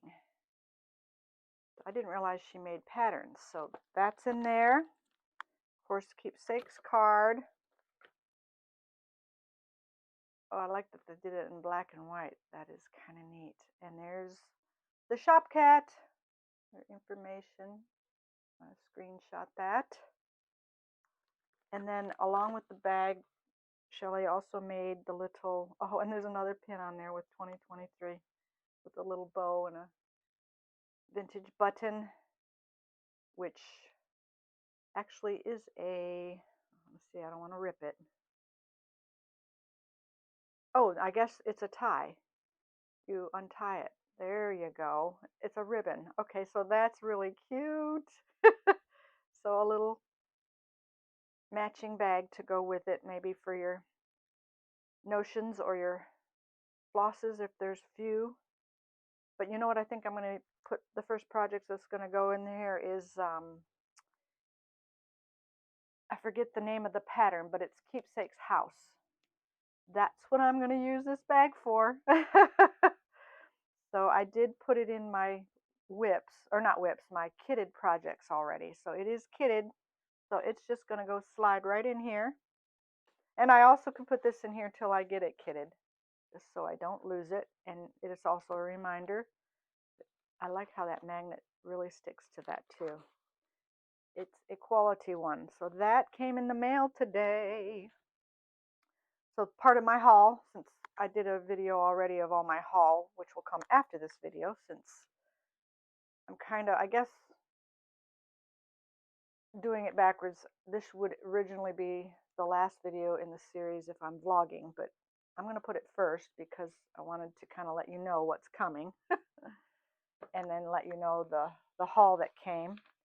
The other thing that came is, I think it's the magazine that I'll mention when you get to that point, that Olivia B said she made a quilt from it, and I loved the quilt, so I had to find the magazine, and I think that's what's in here. So we're going to find out. So today we're just doing a little bit of an unboxing. Other than my dental run today, I did go to Lowe's because I was watching Karen Combs, I think is how you say it, and she shared, with quilting especially, but also with cross stitch. And the picture I posted on my social, you'll see her holding something up to her eye.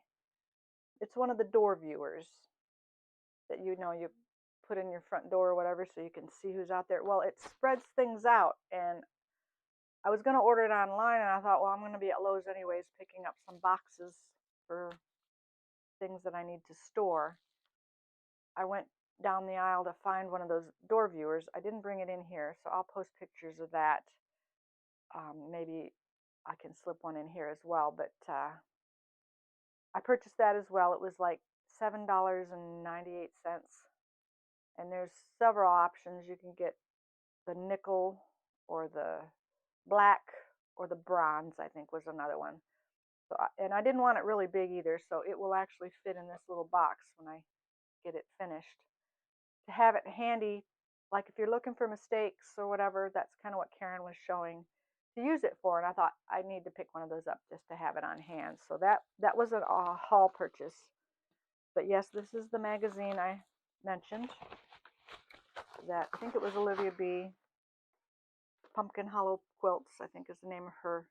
And it looks like it's in brand new condition, but it was a used copy, and it still has all the what do you call these, projects in there too. So it's actually, I think it was this cozy quilt on the front, but it's from Primitive Quilts and Projects from the fall 2014 issue, and I'm pretty sure that was the one I was interested in.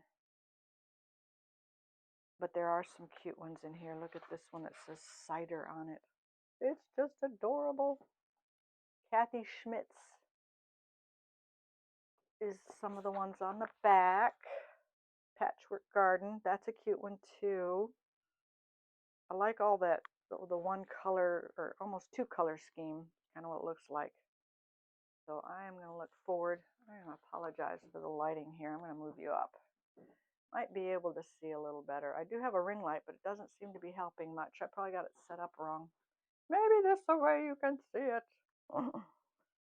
But that's the magazine I mentioned. I'll stand this way. And I think it was that pattern right there, which I will look forward to doing. And yes, my craft room is still a little bit of a in progress. That's a stack there that I have to put away. And these things on the desk are things that I want to work on in the next month. Project bags. And I got my electronics to sort through, and then of course those boxes, and then this is the project library so far. I have to move my yarns out of the closet. But I want to know what all I have, and I'm trying to organize it. So it's something that I'm always doing. But besides that, I wanted to come on in my last section for this because I want to upload it tomorrow if possible. Even though it's, I think it was, what was the date? October the 3rd or 4th is when I posted my last one. So this one's a little later than that. So I got to figure out how to do this, people. I've just really struggled with a system, a good system for my floss tubes. But I love sharing, so I'm just sticking in videos whenever I can. The name of this pattern is Harvest Blend. So that's, yeah, I wanted to get you the name. Designed by Julie Hendrickson. And the finished size, this says 15 by 15, which seems kind of small. Or no, the finished block size. It's 15 by 15. The whole thing is 89 by 89. So that's a fairly nice size quilt. Wall hanging or lap quilt, I guess you would call that. But oh, there's some cute things in here. And I need more fall stuff. Homemade fall stuff. I've got plenty of non-homemade. And then yesterday, or no, not yesterday because today's Friday. Wednesday, I did, you'll see my snowman. I didn't bring it in here. I showed it already on a video, so I put it away. But my snowman got a little work for Wool Wednesday because it is a wool project. So I'm thinking I'll pick that up on Wednesdays for wool. And then I also started my pin cushion. So I've got my pieces cut out. I need to sew them yet. This will be the leaf and then the actual top of the pin cushion. Get a little closer here. It's going to be the orange. I decided to go ahead and use what came in the kit. Since it was purchased that way, I will use that, and maybe if I want to make some more, I will use the different fabrics. But I do have the pieces cut out. I need to sew them up, and I've been just doing it step by step, so that's kind of the way I work. And I've never done, I don't know what you call this, applique, piecing, whatever. And it will be done on the machine. I'm not going to hand sew this one since I've got my Susan Stanley doll quilt that I noticed she just posted a picture or a video of the next that she's doing. So I am going to look forward to doing that more in the next month because, like I said, I want to finish that as well as all these project bags. I think this here is for my husband. So I'm not going to open that right now. If it's something that's mine, I will repost it, but or slip in a little video at the end. But for now, I'll save that for later. But I knew those two packages were haul, so I wanted to put that in lastly. A few things I didn't post also or put in the videos you'll see. These poly bag systems that people use for floss away bags. I think I mentioned that I purchased them, but I found some. Let me go over here and grab it. They're little photo albums. And what I did, I'll share real quick.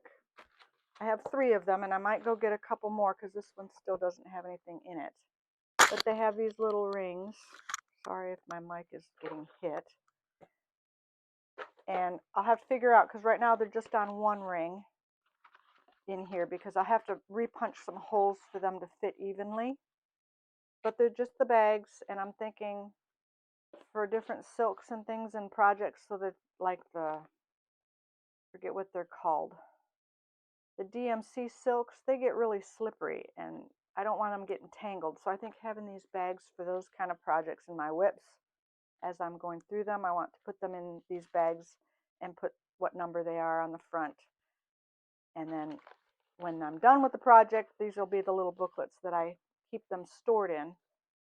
And when I want a silk floss, those kind of silk flosses, because they hang really sloppily, I guess is the proper word. Having them in these on a shelf somewhere, I think is going to be a little easier and simpler. I am going to also put the other silks that I have that aren't DMC in my drawer down there next to my overdyes. I guess they're called overdyes. But that's how I'll keep those. But for the DMC silks and things, I think I'm going to use these floss away kind of bags. So that was also something that didn't get added.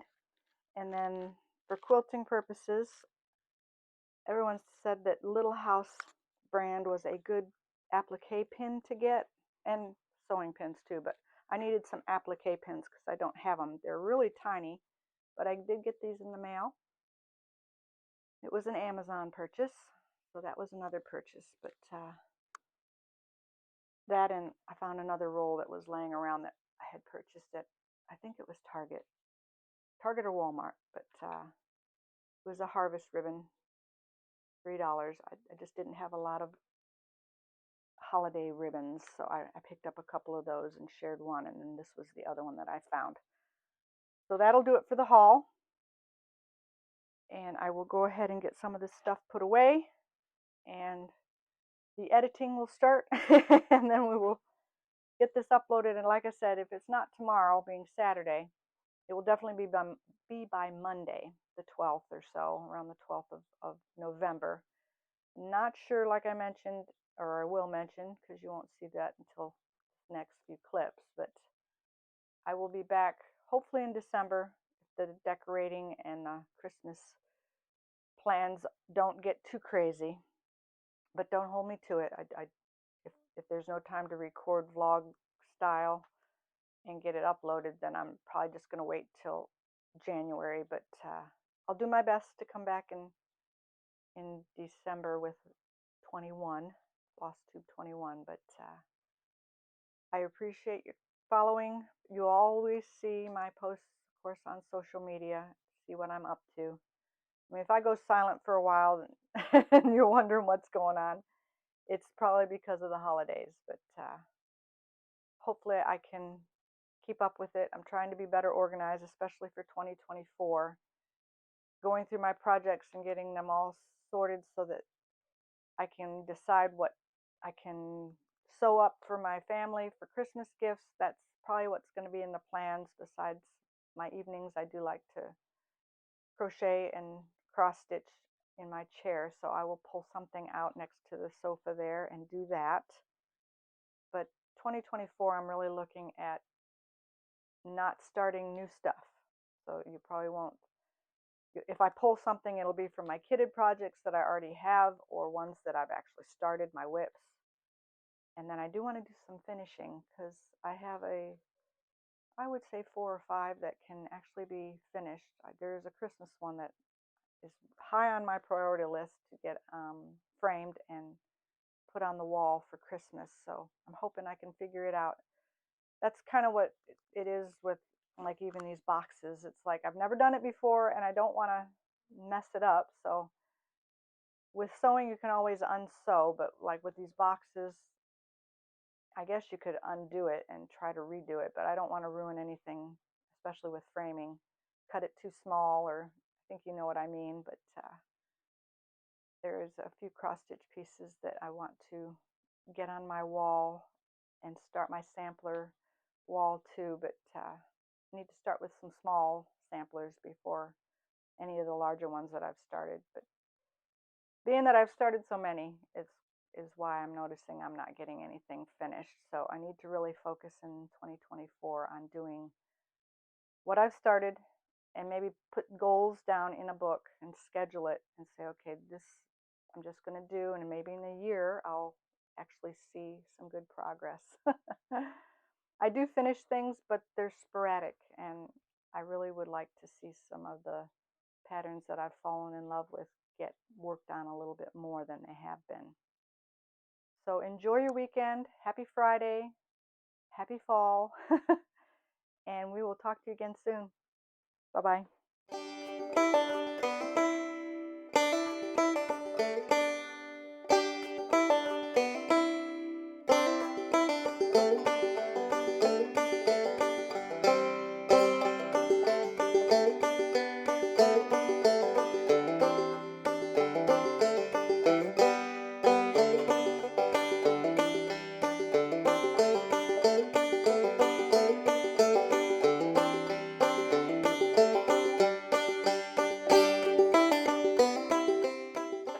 Hi, friends.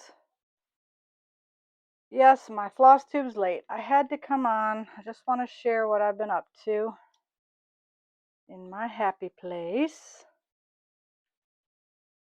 I'll say hello. But I've been looking through all of my yarns, and in my previous videos, once I get them uploaded, you will see I mentioned changing out some of my yarn and projects. Well, it went a little further than that, as it always does. Sorry for rocking you. See if I can straighten you up a little here. Come down a little. Here we go. Way I can hold you without knocking my foot into you. But what I did so far is A through Z. The top row are my kitted projects. See if I can come out a little further. There. And I knocked you again. And then the second row have some of my whips on it. I still have some out here in the craft room that I need to take off of Q-snaps and put in bags. Hopefully I have enough bags. But I am in the process of making bags, so there's always something to do. But I wanted to share that's kind of where I'm at, and I did clear out the yarns because what I'm thinking, and I know this is crazy, but I am just so tired of being crowded. I took all my yarns out of the bins, and I'm going to use these shelves hopefully out in the craft room. So the plan right now, and I'll span you up slowly, got my yarns up here now, and like I said, I can just get a step stool to get a color when I need it, and I have a few more to sort through here on this shelf. When I get done with taking these shelves out of here, my 2 carts that I use can roll in here a lot easier, and I'm going to put a bookshelf down here, and I think what I'll do is put the yarns, extra yarns, because I'm going to go through some drawers also that have whips and things, yarn whips, and put that on the side. So when I get done, I will make or take pictures of that. It's always a project with me, but having these 2 units out of here, I mean, it's a mess now. I'm going to turn you around. But I've cleared it away a little bit. I'll share with you what I'm planning. I was just tired of seeing stuff everywhere. So that bookshelf, I mean, what I'm thinking is, as often as I get in here to cut, I'm going to put the sewing machines in the middle of the room, 2 of them anyway, the 2 on the wall. And they'll be where this cutting table is. And then these bookshelves, I think I've mentioned in the past, are just 6 units. 6 units. So this is a unit, this is a unit, and then the other side has 2. So I'm going to line each of those up from the end of my floss, because I still want to keep my mannequin in the corner. So where that table, sewing table is, it'll start there and go all the way across over to here. Because once I get these two sewing machines out of here and put them in the center, then I'll have the bookshelves. They are the same height as this one. They'll just come out a little further, which is fine. So 4 of those units across here, and I'll put the 2 tops on top of that. And that way it might be a little roomier in here is what I'm thinking. And then I can easily come on one side and sew on this side or sew on that side. And then for now I'm thinking 2 of the units. One, like this one is, I gotta back up. There's so much stuff in here. That's what I mean. The way that's sitting underneath the sewing will be exactly the way it'll be in the center of the room. So it's kind of hard to explain right now, but these extra bookshelves, this one, and then there'll be these 2 small ones that have lights on them. I'm thinking of stacking them off to the side to hold all of the loose knickknacks and such. So that's my progress and my plan for today. But that's where I failed yesterday, because I was in here and that's where I started. I started to work on all this and didn't get my Flosstube uploaded, so hopefully it'll be up by the end of the week. But I haven't had time just to sit and edit, so that's why I'm making this last insert here to share with you what's taken me so long. Plus the baby came for the weekend and we had a sleepover. I'm always posting. Apologize. Ooh, tilting you. I'm not sure if that's straight or not. Anyway, but I'm always working on something. And to get to my editing has just been delayed. And like I said, Thanksgiving's coming up. So hopefully, I mean, right now I've been posting every 5 or 6 weeks, and that's kind of what it's looking like till the end of the year. I do have plans for stitching. I just need to get it organized to the point where I can get to it. And I think having these units out here will help look neat as well as not seem all clustered. Because I was just getting stuff everywhere, and it's just kind of frustrating when it gets that way. So we will hopefully get this uploaded in the next week, and we'll talk to you soon. Bye.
back at it, I wanted to give you a little reveal of what happened today.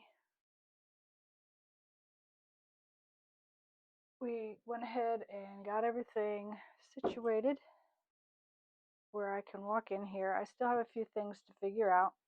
I'm going to turn you around here. Pretty much started with the closet, and I shared earlier in my last clip. I wanted to just put the yarns up where I can see them, just get a step stool if I need them, as well as a few down here. These 2 units I brought in, this one's totally empty.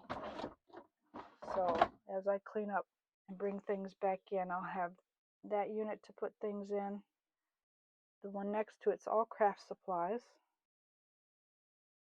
Then we have my frames. I like them better there than hanging on the wall, so that I can actually get to my flosses and my scissors and any hoops or glue or paints that I need. I'll probably leave these here for now until I get the other stuff brought in. This is my stitching roll away. I can just roll it out when I need it. Sometimes I use it in the living room, but having a place for it is good for storage and still be able to open the units there. And this is the step stool that I usually use when I need something up high. So I kept my quilt rack here,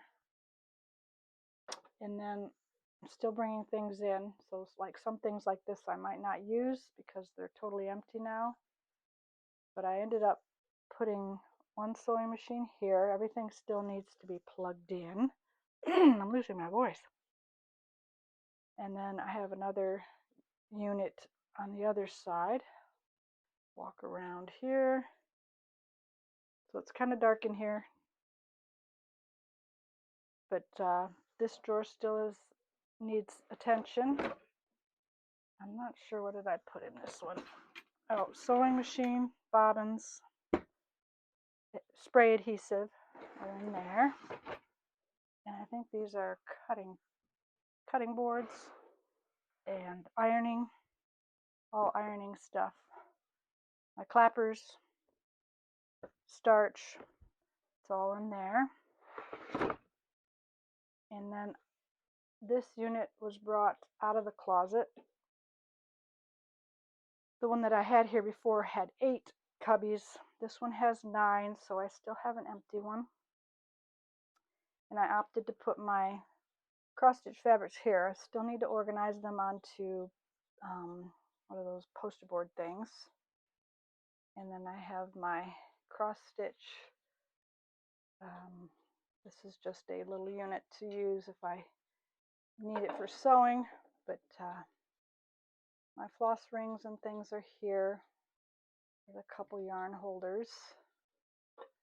And then my tower unit for my flosses here. I can start filling these. And then these are for my sewing machine. So this probably doesn't go there. The magnets are getting it. We've got a magnet hooked to it, so let's fix that real quick. These are all feet for my sewing machines. So I brought them up. These are craft supplies and buttons and things that I keep in here. More sewing feet over here, and then this is my ball winder that I just actually used a minute ago to wind a few straggly balls. Magazines down here. I'm not sure what'll go here yet.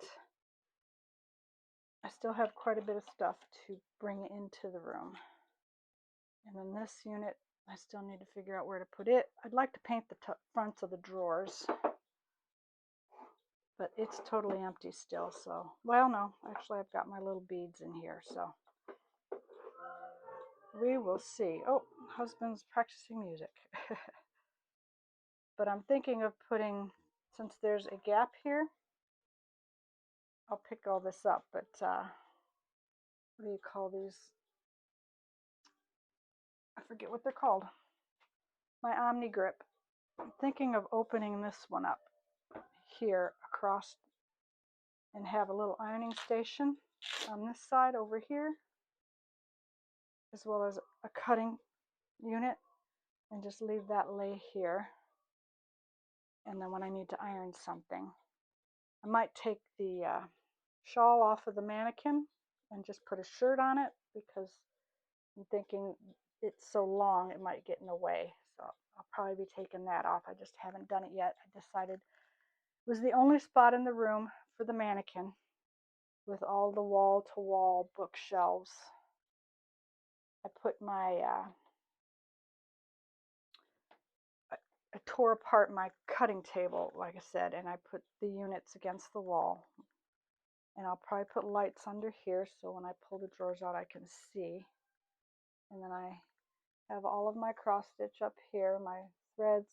These are kitted things that I'm in the process of kitting. And then A through Z, my tags that I put on by a designer usually. These are all the fully kitted ones. So all my fully kitted whips are on the top. And then I still have, these are my whips, A through Z as well.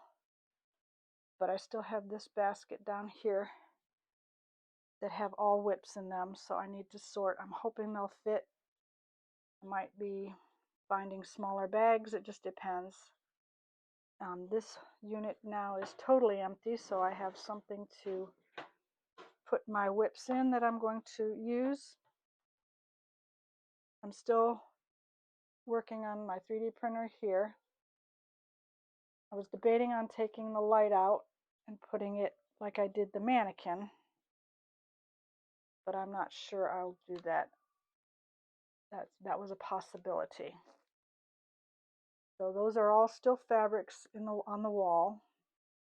What I thought was neat, the little white containers down on the bottom are my Krennics, and I'm starting to want to collect more, so I've got them by color. And then my magazine racks fit just on the side of those, so everything's easily pulled out as well. And I got some tulle in the second shelf, and then my serger threads are in the shelf underneath the serger. So I still need to plug in the serger and these two lights. I went ahead and put my jewelry and charms and things that I hold my buttons in up there on the top. And then I still have my quilting projects here. Diamond painting ended up down there because I wanted to keep all of my frames. I'll slowly go over here. Each of those units has frames in them for when I finish an item, I can go to those 3 boxes to find different frames. And like I said, the top of the unit here is where the Kreinik used to be. So I still have space to fill there. Still, these are my bigger quilting books that wouldn't fit on the bookshelves, so I'll probably keep those in there.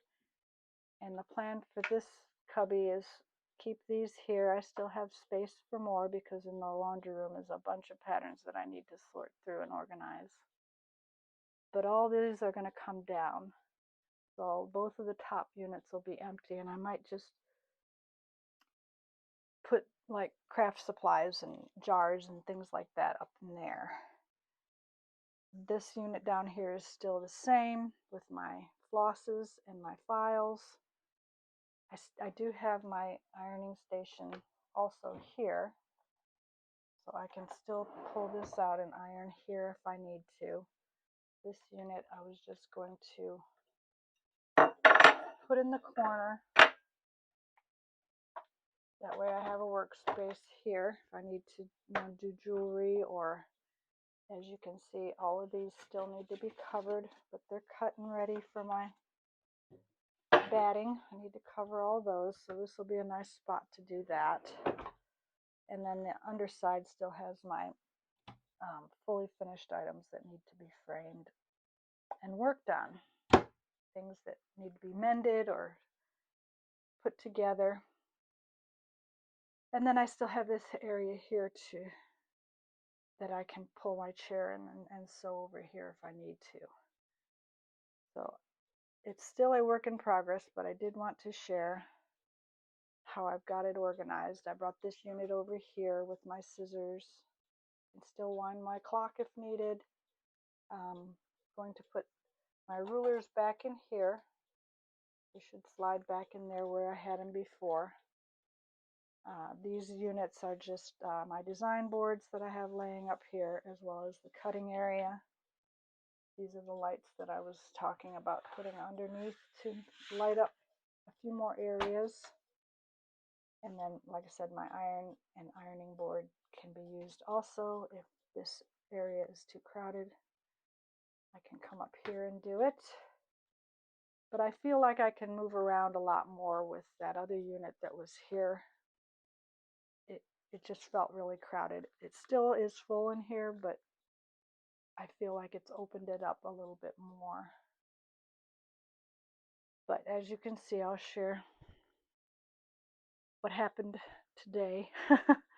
I'm slowly bringing things back in, but these are some crochet whips and knitted whips, as well as lined down there are all crochet and knitting. But these are all the things, the lighting that I still have to put up. And then that's mostly just knickknacks in those two bins. These are all empty containers I was able to empty. And then those are the rulers that I need to put away. So my plan is not to put like bags and empty things back into there, just whips and maybe the markers and a few knickknacks if there's room. But right now I'm just going to focus on one thing at a time. So that's kind of where we're at. And I just wanted to kind of show you that's one day's worth of moving around. Good morning, friends.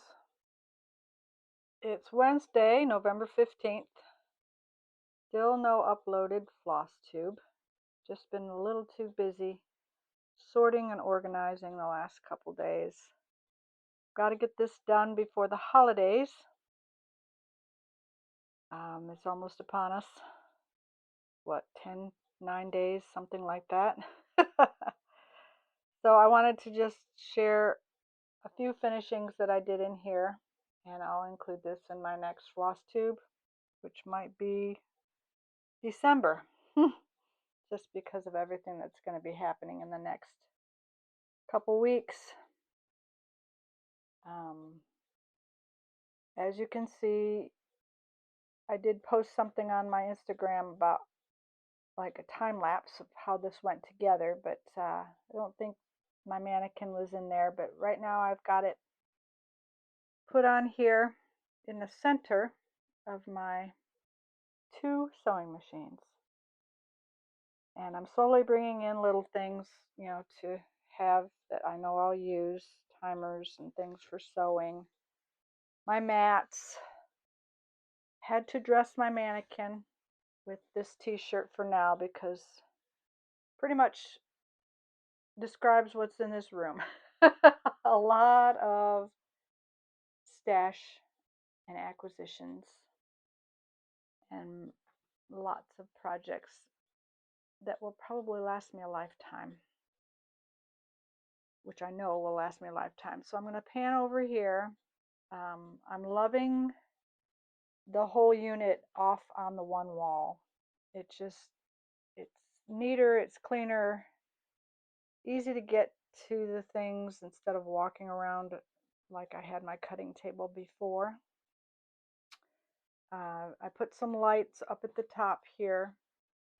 Very functional. If I'm looking for a project or want to start a project, they'll be here. I'm still in the process of taking my whips that are in this bag. I want to make sure they're all in some kind of a zippy bag. I do have to order something online today from Amazon, so I might be getting another set of these just to make it more functional. And then like this one's in a hoop, so I could actually take it off the hoop and just have everything in there, and then when I need a hoop I can grab it. I just need to bite the bullet and do it. It's just sometimes you don't want to take it off the hoop. I don't know if anybody else is like that. It's easier to pull it out and just stitch on it when it's on a hoop, but I need to probably know that there's way too many projects here that I can do at one time, so I might as well just have them at the ready, like, you know, most of them are in these bags. And as I said before, my system is just alphabetized on a ring. I put them on a ring on the little zip tags, so having a bag that has a zipper is helpful for that. Keeping these handy for flossing and kitting up is my plan. I might be able to put it off to the side. These little, I don't know what these are called, lithographs or whatever. My son 3D printed them for me and got me this one last Christmas, as well as he's a Star Wars fan, so he made, I don't know if you can see it, Princess Leia. Here, there she is. So having my lights kind of show those is what I'm doing there. Anyway, and then I just have, you know, little things that I want to make pin cushions out of, but they're my blue color. Tape when I need it. This box will be ones that I'm in the process of kitting, and there's a few in there now. And then I've got some beads and things up here. Then I have my ironing board here if I want to iron up here with my iron. And then the rulers, I decided to put most of them all here. Behind my pegboard is a few, and we'll get there in a second. These are just the lights where I want to glue them underneath to light up underneath when I'm pulling out the bins. My cutting glove is in here with some more, well, those are like floss numbers if I need to have a number on something. Whoops, and I still need to glue my knobs. They pull out easily. And then there's some more larger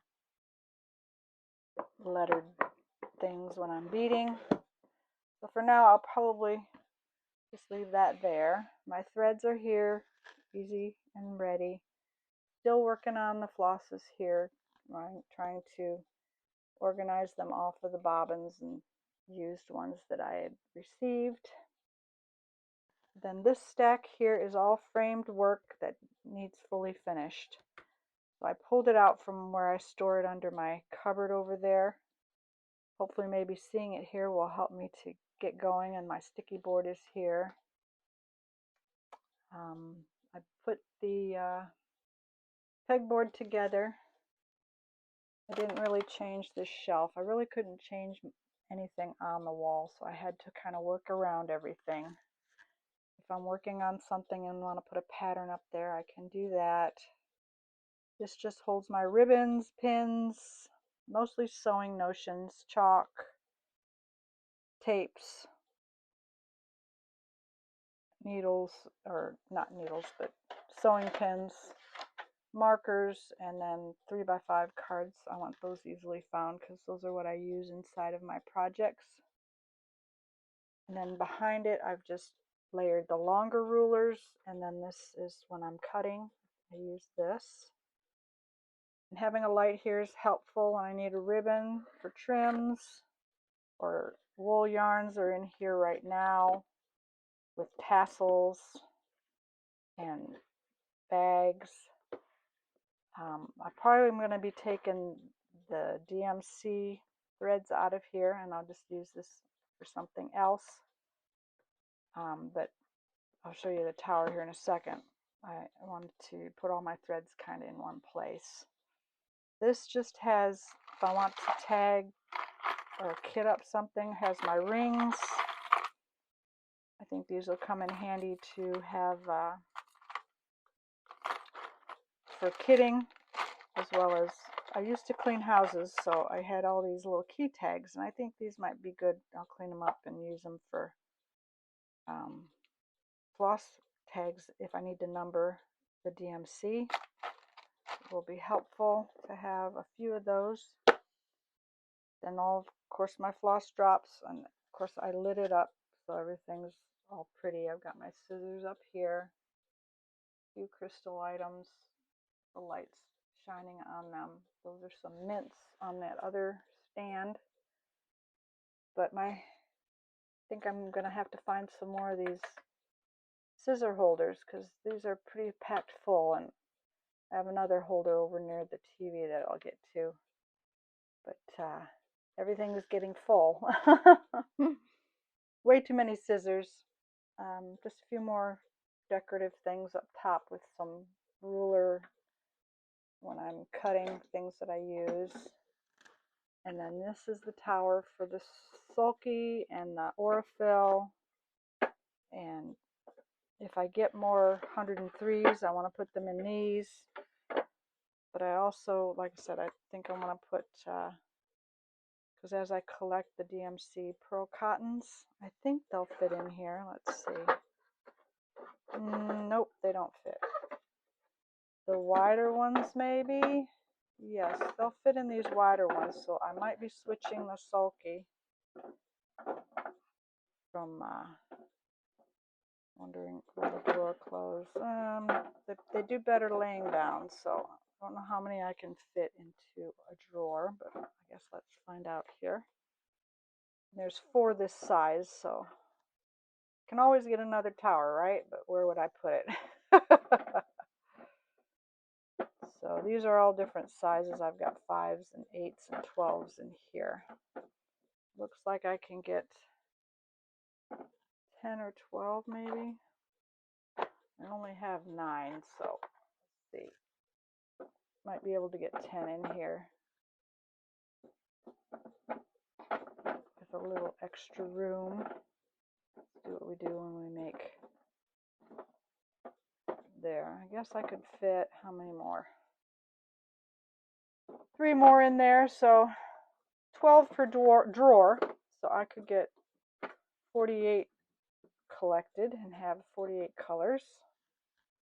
And then I'll move my sulkies down to these ones since they're all empty. And then this little catch-all just has my, of course, remote for turning on and off the lights or changing the colors.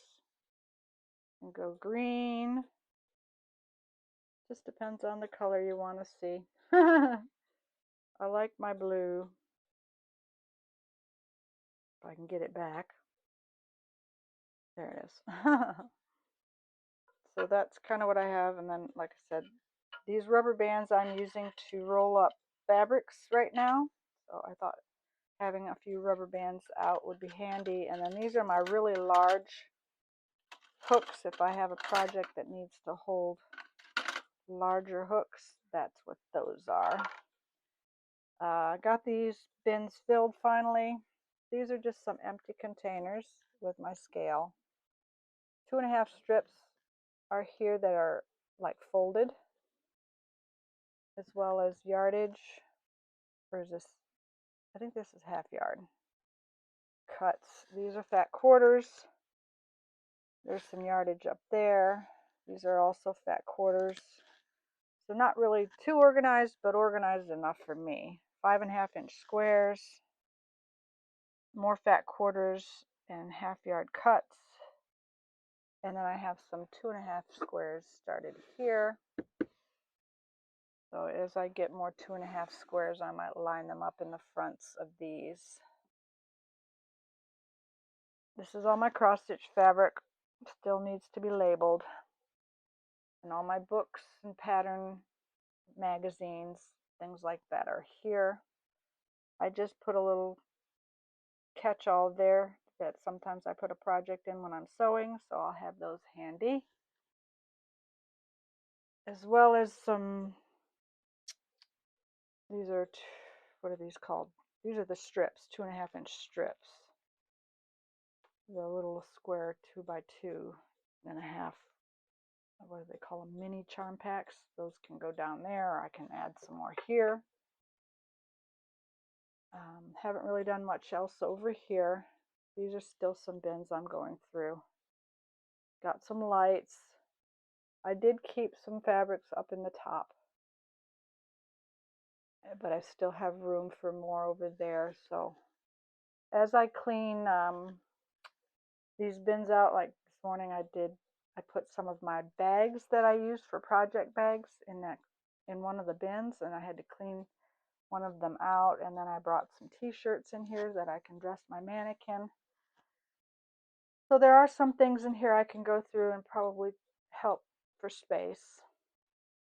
I've got some Krynics down here as well as my cross stitch. I think I shared that already. And then, like I said, still have a little bit of a mess here on the floor.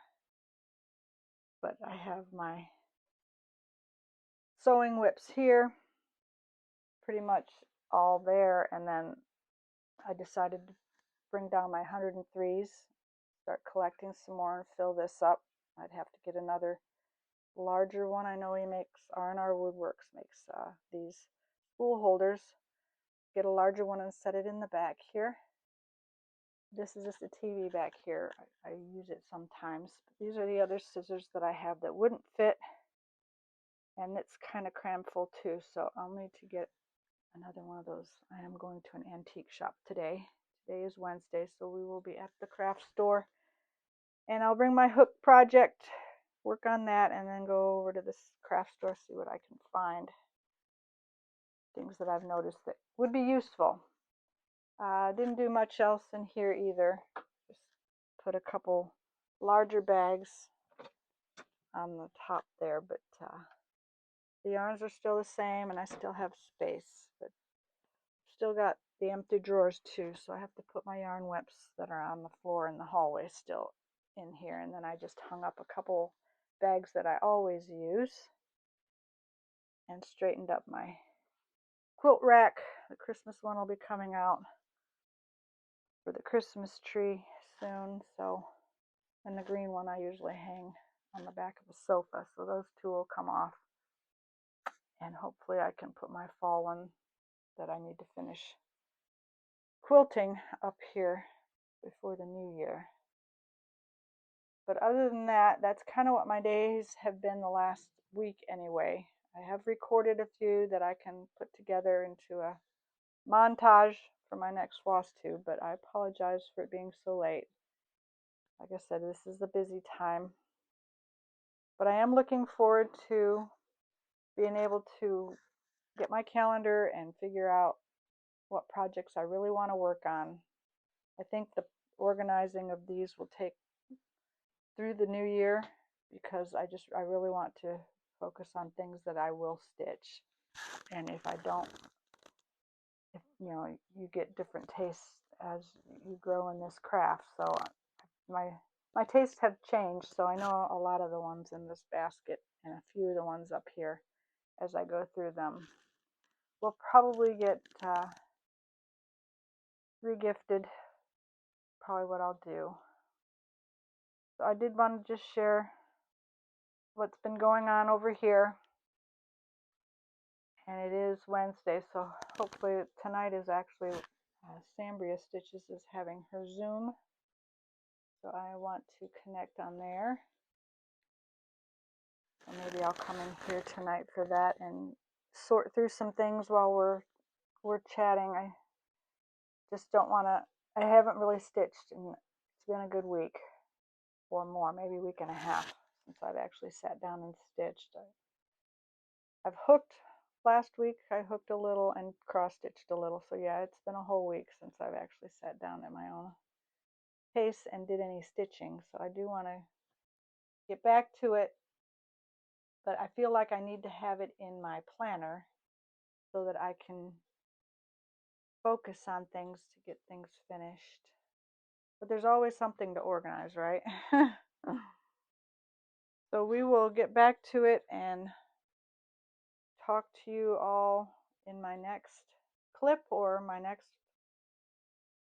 IG. We usually post something that I'm doing on IG, so we will keep in touch. Thanks for joining me. Bye.